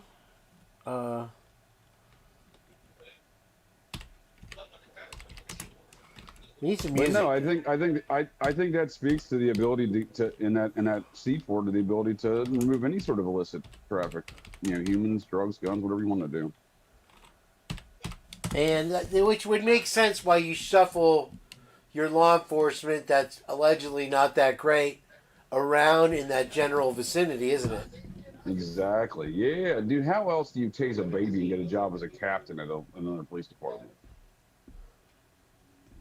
Mind you, I say that with this caveat. When I was after the end of my first enlistment, I was looking at getting out of the Air Force, and I just got married, and I was my ex-wife is still a nurse there in Cincinnati, but I was looking at getting a job as the local PD there in the Cincinnati area, and I had applied at a number of departments, and I actually got to the final stages of one department, and they told me, "Oh, you didn't get hired. We hired this other guy and this female for the two positions." I'm like, "Cool." Well, but they hired a white guy, so I'm like, "All right, well, that's not a DEI hire type of deal. Why'd you hire that guy?" And they're like, "Oh, it was this guy Pat Roach. He was already qualified. He was already a certified guy. He'd already been on the department." I said, "Did you just tell me this is the police chief? I'm in his office." I'm like, "Did you just tell me Pat Roach?" This is 4 years after that man had been fired from Cincinnati PD for shooting a young unarmed black man that started the 2002 Cincinnati riots that lasted for 2 weeks and shut down the city. They would then 4 years later I lost a job to that man. So there are departments that are willing to hire scumbags, right? But that being said, the situation up there, yeah, when Lanier tases a dude holding a baby and that drops the baby and then gets hired as a captain at Moscow PD in the wake of getting fired from Lewiston PD, yeah, it speaks to something else going on there. It's also ironic that you can't get them voted in, though. If, for instance, how they didn't elect Chief Fry as their sheriff. You have to kind of shuffle a lot of them. stuff going on there. Again, that sheriff seems to be at an opposing party. He got thrown out of that drug task force back in 2004. Now, that sheriff and the chief deputy Best, 2S's Best, he was. They were the two individuals that responded to the infamous case of one of the only cases that Bill Thompson took to trial. The case of Dale Shackelford and the murder of Chuck Palahniuk, the author of Fight Club, his father's murder there in Lake Hall County in May of 1999.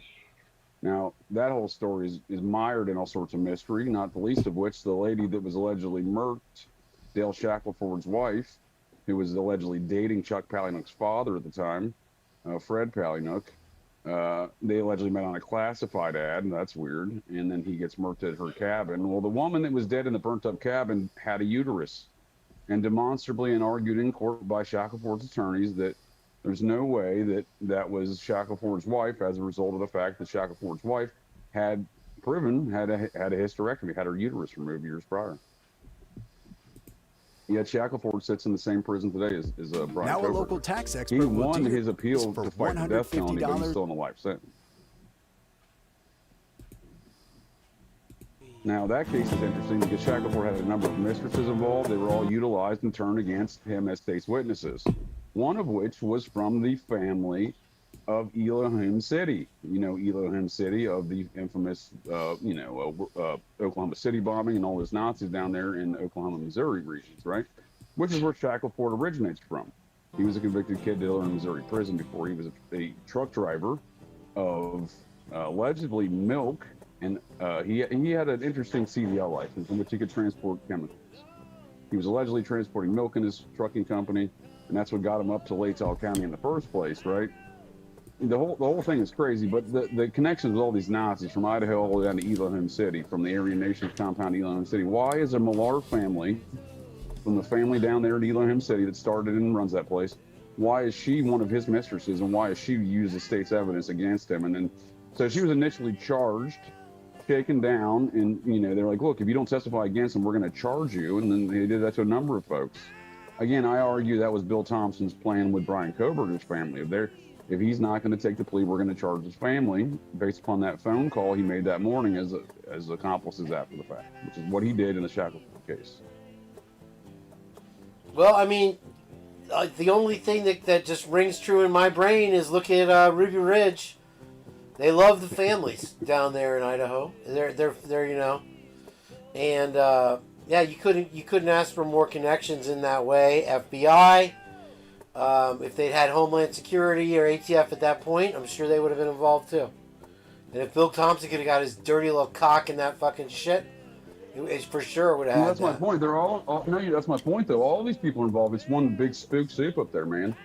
So on December 5th, 2022, an individual was transferred from Spokane, Washington jail to the Whitman County jail, and then he disappeared into the federal court system. That individual was a former tech sergeant, U.S. Air Force military police stationed at Fairchild Air Force Base in Spokane, Washington. He got busted for selling the entire combat arms section. The folks that run the armory on that base, they all got busted for selling guns and ammo out of the armory. However, the ringleader, the tech sergeant, he was the one that ended up testifying against all of his constituents and disappeared into the system after he got transferred to Whitman County Jail on December 5th, 2022. So he gets shipped down there, but he was selling silencers to an ATF agent. Silencers that are not in the U.S. inventory, U.S. Air Force inventory. I know so because I used to run that program for the Air Force, and we did not ever have the silencers. There's a lot of spook soup going on up there, man. There's a lot of stuff, ins and outs and factors that are playing into this whole situation and circumstance that folks don't take account for, that's for certain. External factors, they're not directly involved in the crime, but these things all connect in some capacity, clearly.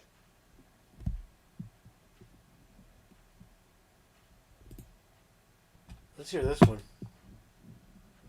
There's music probably in my background, as perhaps with Leslie and Billy are here and there.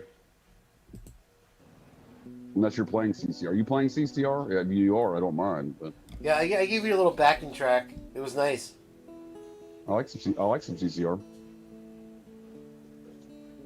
This is supposed you see what I'm saying? Like there's just so many factors that are impacting this case from an external perspective that all of these people, all these Muppets up there in charge in authoritative positions, they're all familiar with. They're aware of these things.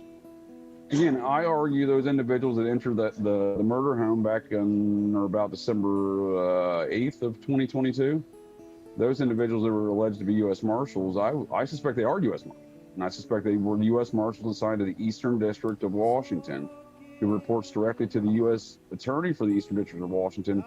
And I presume that U.S. Attorney was kept in the dark, and then they sent their investigators down there to figure out what the fuck is going on.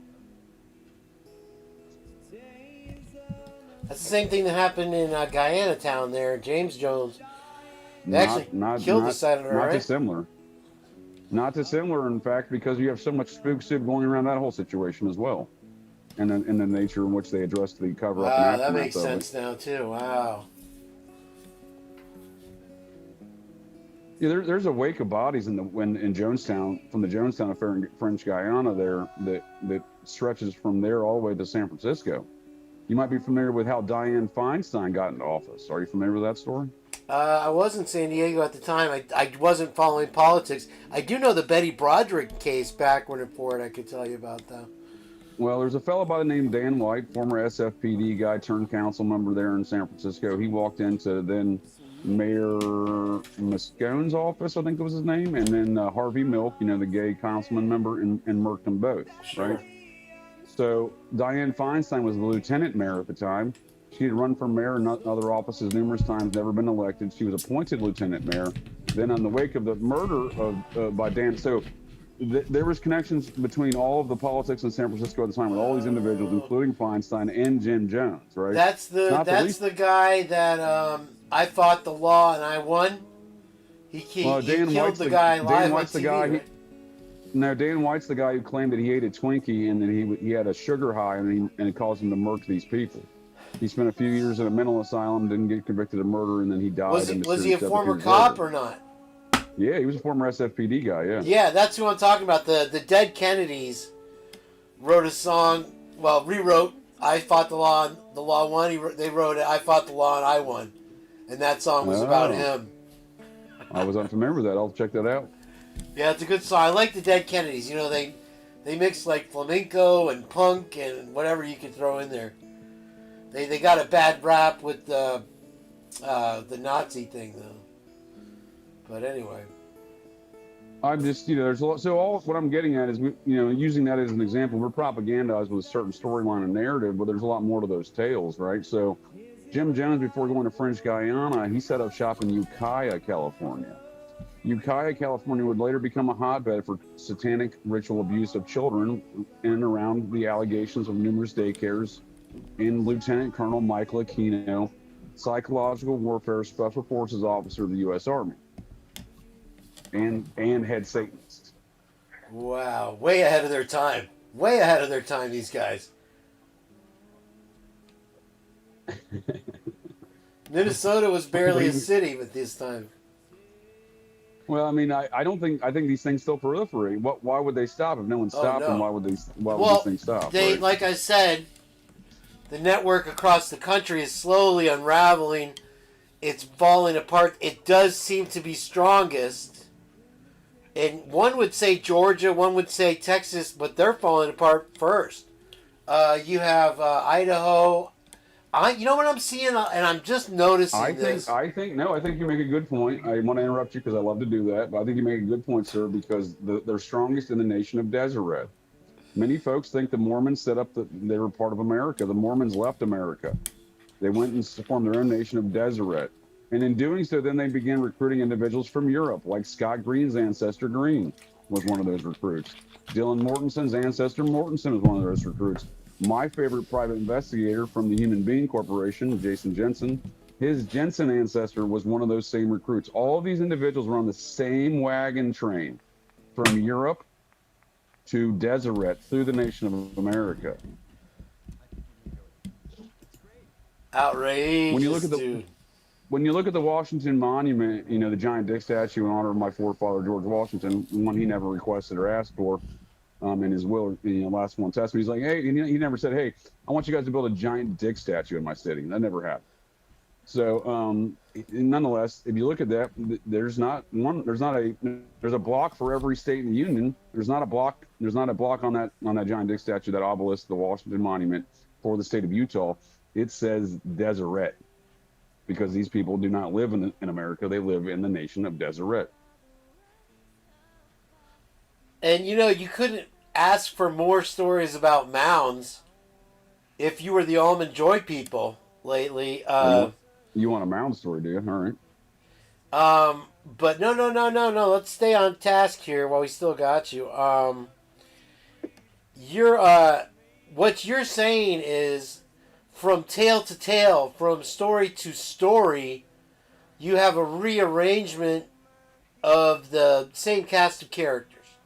Generally, and they are running the show in these towns. Well, how is it that in 1854 Nebraska we have Dylan Mortensen's ancestor Mortensen, we have Jason Jensen's ancestor Jensen, we have Scott Green's ancestor Green? They're all on wagon trains meeting up together in pioneering fashion in the state of Nebraska at a checkpoint on the way to the nation of Deseret.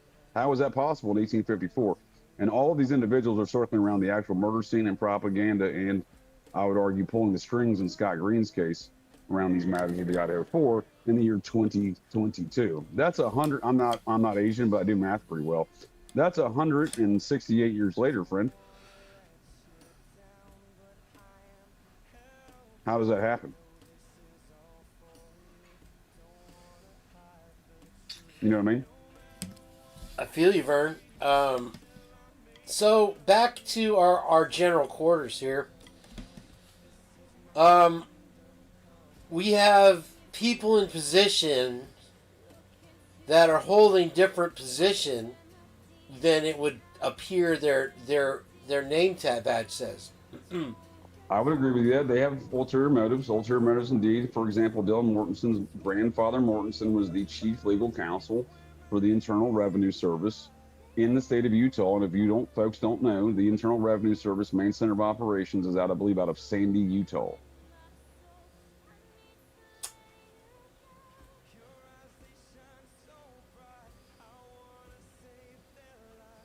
So again, it's these deeper understandings of these matters where the origin points and possibly the precipitating argument here that led long before these circumstances that play out.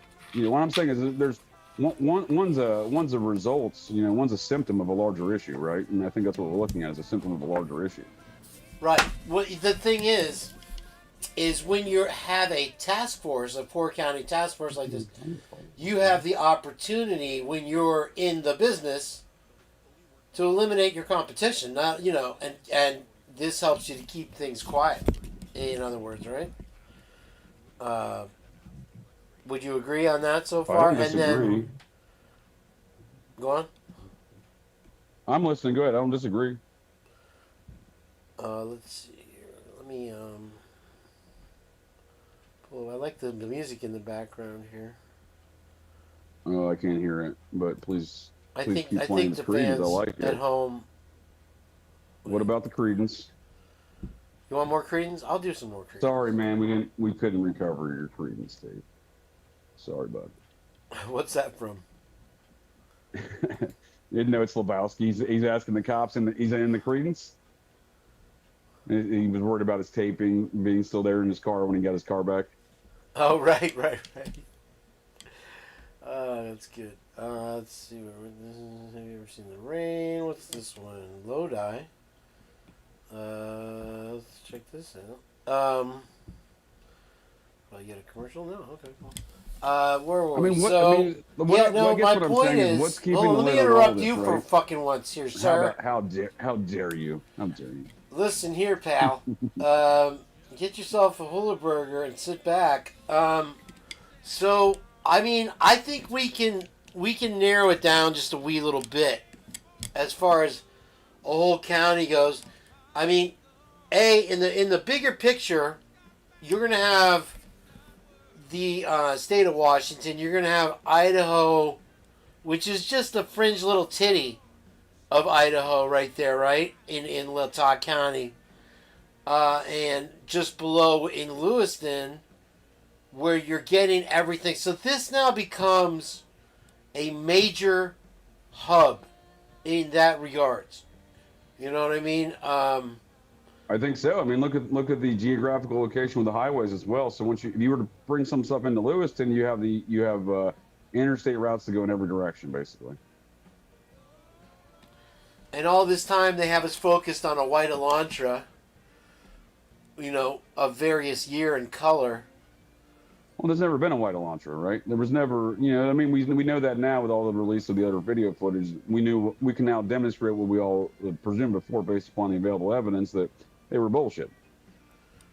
You're being called out by Heather Fitzgerald here. Yeah, she's going to send me something about Hitler's wife. I'm not hip to it, so I'll definitely look at it. I would like to share on that one here coming up. It's a nice little chat. This is kind of a throwback to the old days with just Twiz, Lucy, and even Too Fast popped in. I guess he's got to go get some paint. He's probably thirsty. Like Charlie Day. You can't drink paint too fast. Somebody stop him. All right, so yeah, we've narrowed it down. Now, when you have a failure to communicate, which clearly this was, one way or the other, somebody didn't pay or somebody didn't do, right?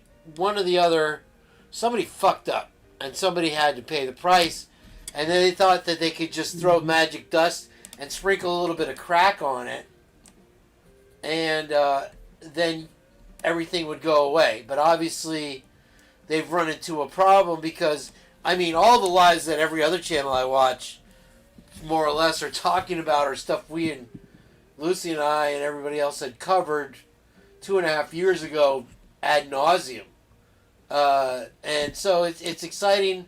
Oh, I got to rage quit. All right. Well, hey, thanks, JJ. Good luck on that. I'll I'm be probably right going back. to I'll shut be it back down. shortly. Okay, I will wait for JJ a little longer. But my brain's gone now that JJ's not here. Is that Bradley Cooper being a douche? Can we turn this up, please? Holy shit.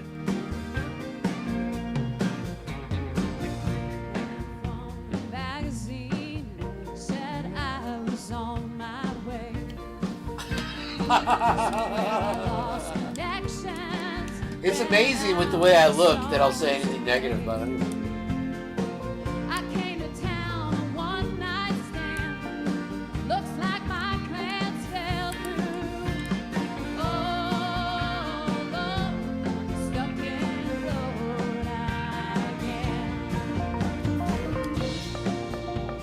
That is just extremely, really bad. Alright, there was one more video I wanted to get back to take a look at while we have a moment.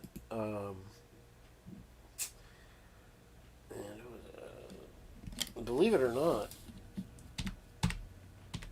there's this lady here. Of course she's not going to... I can't spell. It was her most recent thingamadabber. Do I have a guest? Let me have a guest here. Hold on. I think she might even still be live. Oh, This she is ended the a quickest little while way ago. to go All from right. AI beginner So I wanted AI to get a fluent piece of in what they were 2026. talking about over here, even though Dago doesn't know my name anymore. Believe. I know they went through the house. I know that there's so many other things I had to say, but I'm not going to say it yet. They know. They absolutely know. They know everything, okay, in my opinion. So therefore, in turn, this is all part of creating this narrative from the beginning, and she wants to ensure that she's doing it. I think part of the phone calls that Dylan deleted and the text messages between her and her daddy is part of that narrative, possibly, okay, and part of that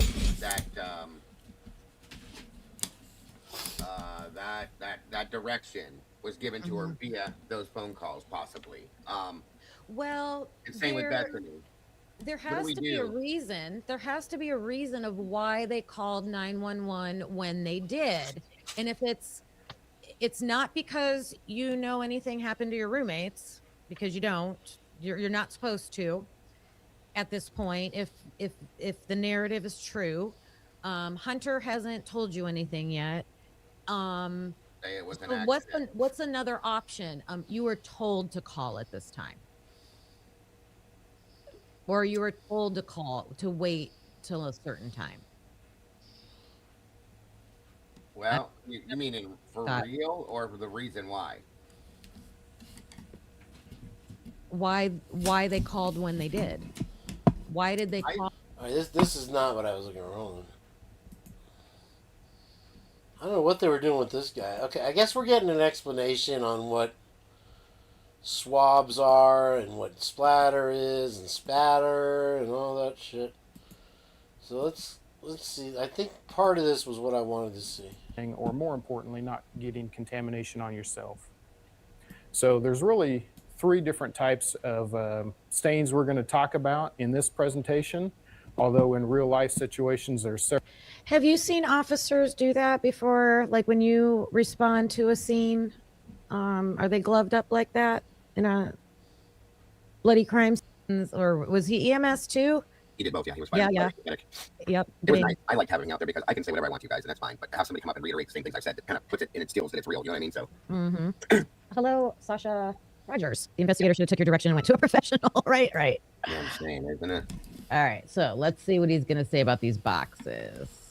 Several other, there's things like touch DNA and several other situations where you may be asked to collect biological evidence. For demonstration purposes, first we're going to discuss the collection of wet blood stains. Oh, here we go. For that, the first thing that you're going to want to do is fill out a swab box. Swab boxes are commercially available. They're very nice for containing the swabs that you've collected the samples with. And it's easiest if you'll fill out the information on the swab box, such as a case number, and then go into the collection of the sample itself. The information that you should put on a swab box is the case number, the date. Some people prefer to put the time of collection, and your name and item number at a minimum. At a so minimum. Once you've filled out the swab box,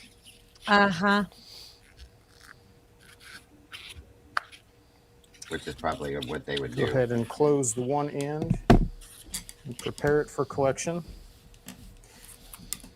It's always recommended to use prepackaged sterile swabs. Some of them come packaged in 1, some of them come packaged in 2, but this should be done as opposed to the large boxes that contain a group of just open swabs. We always want to make sure that we're gloved up with fresh gloves in between each sample. Since this is one stain, we can go ahead and collect them with using swabs in one hand. The idea in mind here is to get as much on the swabs as possible. So twirling them around to make sure that they're fully covered is ideal. Because these swabs are collected from the same sample, they can be packaged together. Look at how small the So Q-tips if are. the situation is you've got this wet of a sample, a lot of times what you want to do is dry it first. And there's many different methods of setting up a drying chamber or whatever. This is simply one of them. So once you've got the swabs dried, they're then packaged into the box.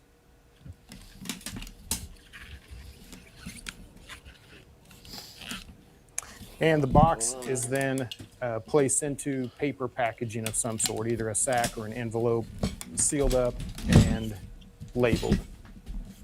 In between each item of evidence, always change gloves. So do you think Moscow did anything like that, or do you think they reached into a giant box of 1,000 swabs and said, "Here, these aren't contaminated. Use these"? And then, you saw they sat there. They were dated on the 27th. When did they swab them? What did they? I mean, this is so offhanded to me. It's crazy, Kim. Like, this is absolutely the right way to do these things. And the box of just one swab. You notice. All right, so there we have an instructional video on how to take a sample. Clearly, something they didn't do. And you know what? Let's take a little trip down memory lane. And while we're at it, we got a minute, and see what's happening. I hope you're enjoying the show today. We got a special treat for you from JJ Vance making an appearance. Whistle Stick also in the house. Is this thing on? Oh, hello. Welcome. Hello. I got disconnected again. My phone call. I disconnected from my phone, so that way, if he calls back, then it'll rage quit myself for me. Yeah, next time you rage quit, I'm rage quitting. We'll have a double. Well, the next time I rage quit, it's going to automatically do, because if he calls me back, it's going to disconnect me from this business on my phone. So we're good to go there. All right. Well, where do we leave off, bro? I believe you were going to tell an ex-girlfriend story. Ah, was I? Those are good. I wish I had one off the cuff right now. No, I mean, what more needs to be said about this business shenanigans of You know, you can prove it up and down, in and out all day long. You prove it. That there's corruption. I think it's more general and localized than one could even imagine. Yeah, but like, what would solicit the state to then cover up all these things, right? Unless they have something to hide.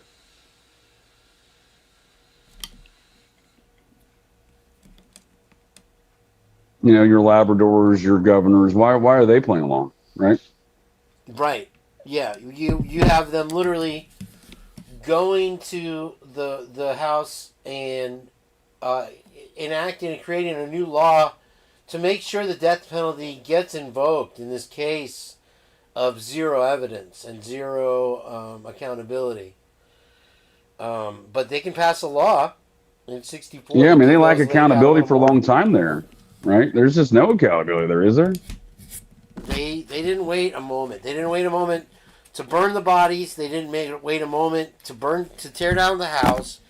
They didn't even wait a moment to clean the fucking house and ship everything off in a U-Haul with their own chief of police.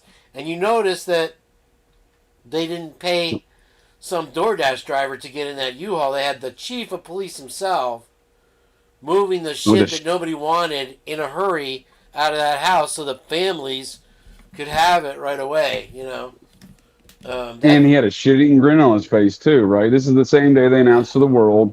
He literally announces, "Hey, we're looking for this Elantra." Then he drives the U-Haul truck over there moments later, right? So it makes no sense, objectively speaking. And on top of that, super dude. loud. I'm sorry. I changed. I meant to tell you to let me know before you were coming back in. I'm sorry. Okay, we got you back down now. Well, sorry about that, folks.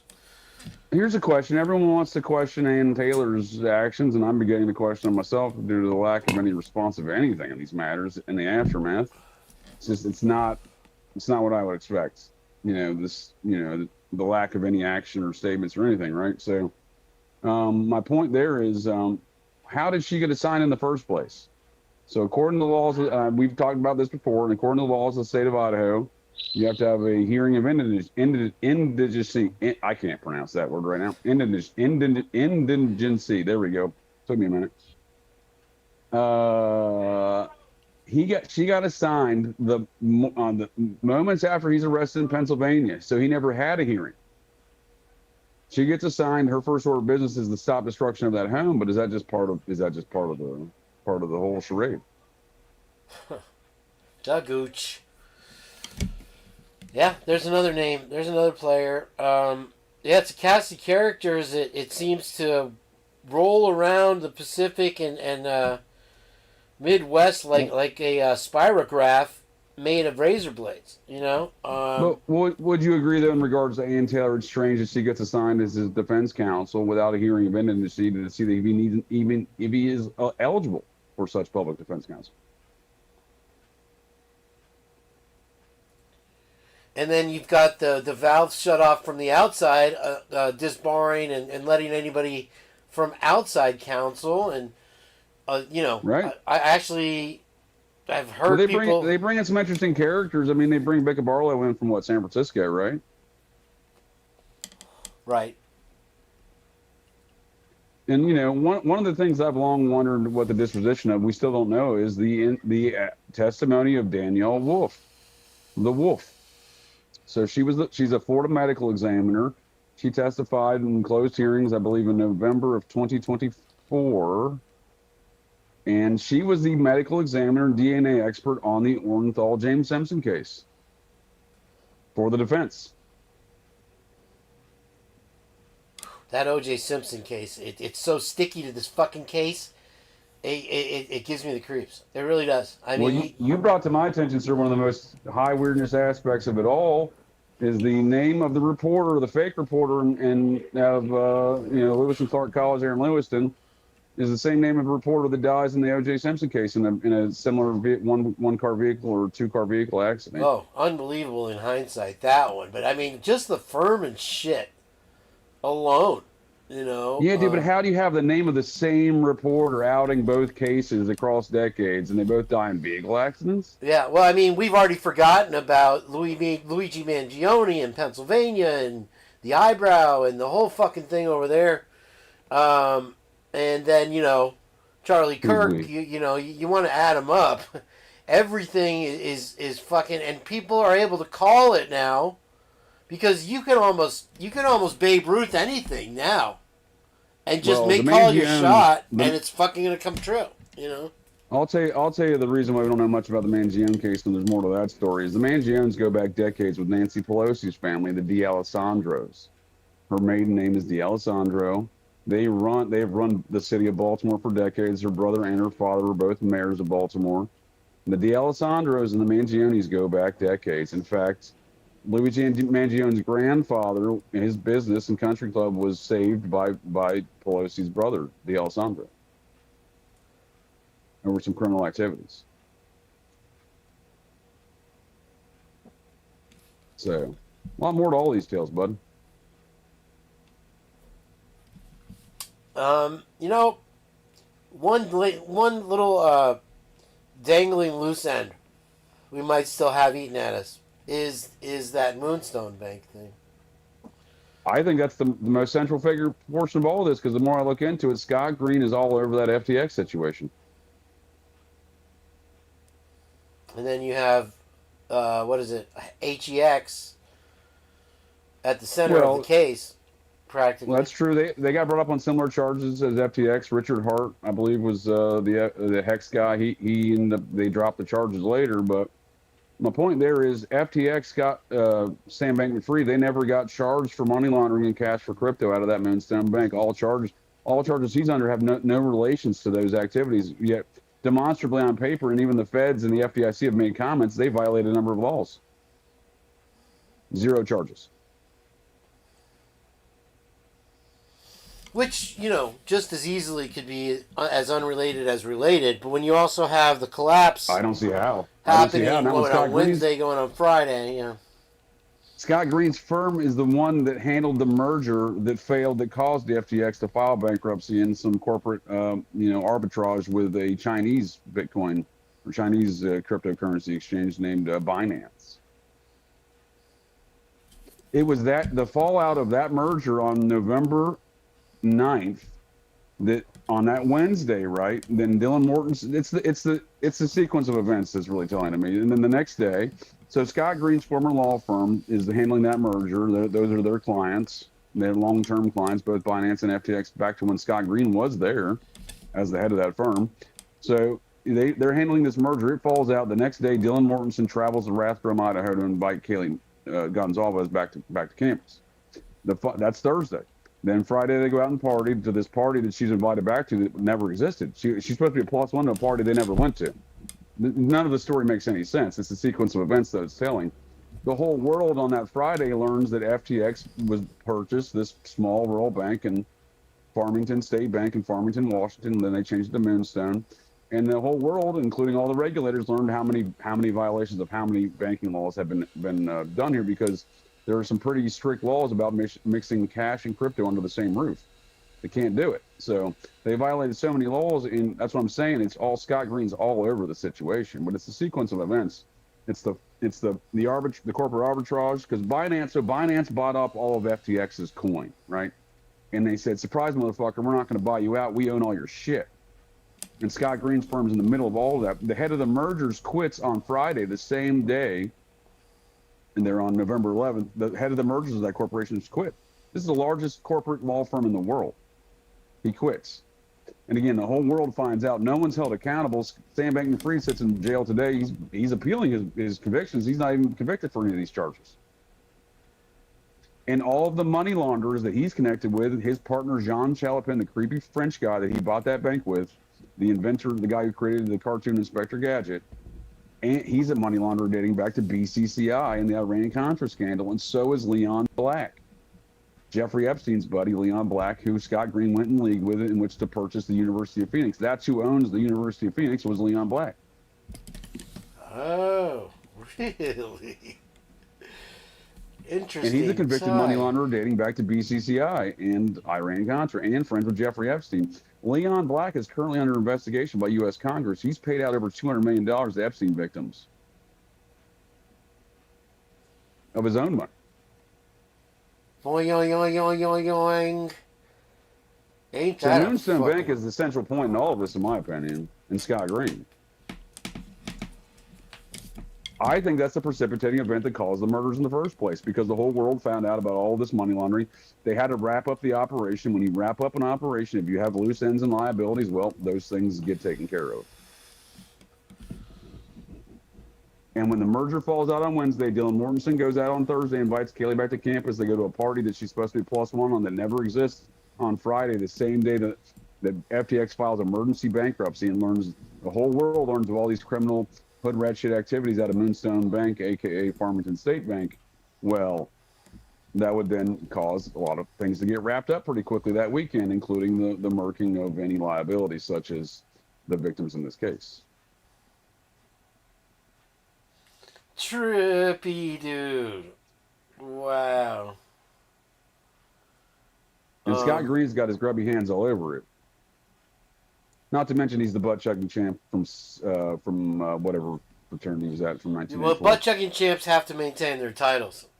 You know, absolutely, he's a champ, dude. That's something you can't let slip. Rui Manui, what's happening? I mean, dude, we got Offie up in the house over here. What's going on, Offie? Good afternoon to you. Let's take another hard right turn here, if you don't mind, Jage, or maybe you'd call it a center left. Let's give the folks a little taste of the GIS and drone program here. Just give us a military viewed perspective on what it is and how it relates to the University of Idaho, if you don't mind. Have you ever seen the film with Russell Crowe and Leonardo DiCaprio? And the name of the film has escaped my brain hole at the moment. DiCaprio is a CIA operative working in the Middle East and undercover, and Crowe fighting terrorism. And Crowe is his handler, CIA agent guy back at Langley. Miss Muppets at Langley. You ever seen that film? I have seen clips of it recently. I've not seen the film. I did not know DiCaprio was in that film.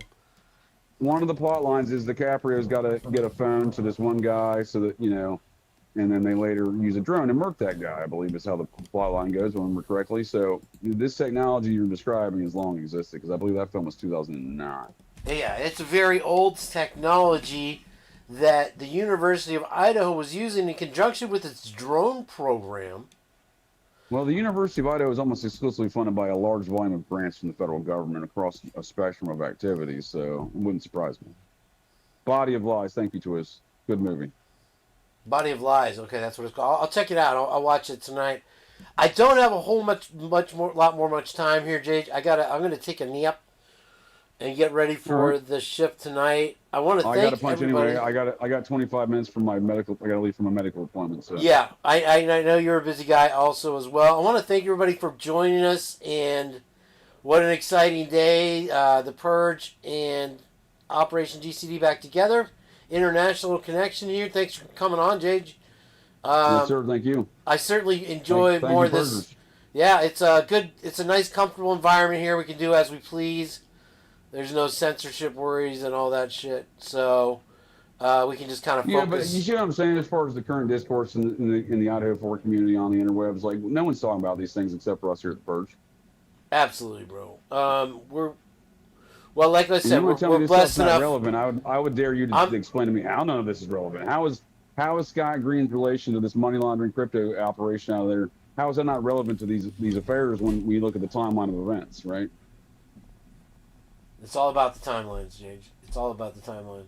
Well, I recognize that I operate under what Jim Garrison, the infamous New Orleans attorney, called his theories of propinquity. I have adapted those theories and adapted my own GCD theories of the greatest common denominator, and is the greatest common denominator here, Scott Green and these activities.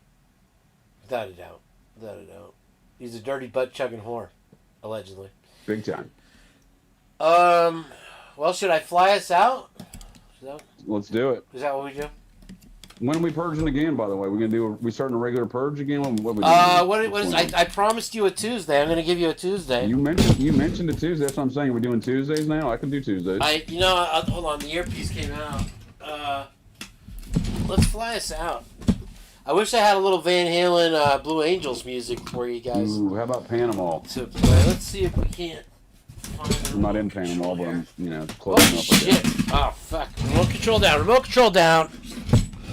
Hold on. Let me get Zach Bucket Galifianakis. wasting away in Tijuanaburg. Here, I'm sorry, that's Margaritaville. My bad.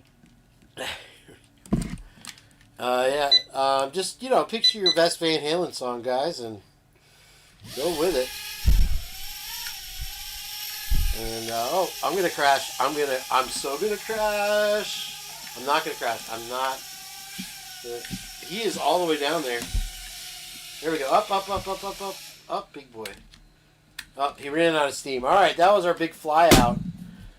Hope you didn't miss it. I'm out of here. And I'm rage quitting. I'm out of here. I'll be in touch, JJ. Thank you, everybody, for joining us. You all have a great weekend. I might pop up back on Sunday for Mkane Ultra, but we're definitely doing a Purge on Tuesday. So we'll see you there. Love you guys. Mean it.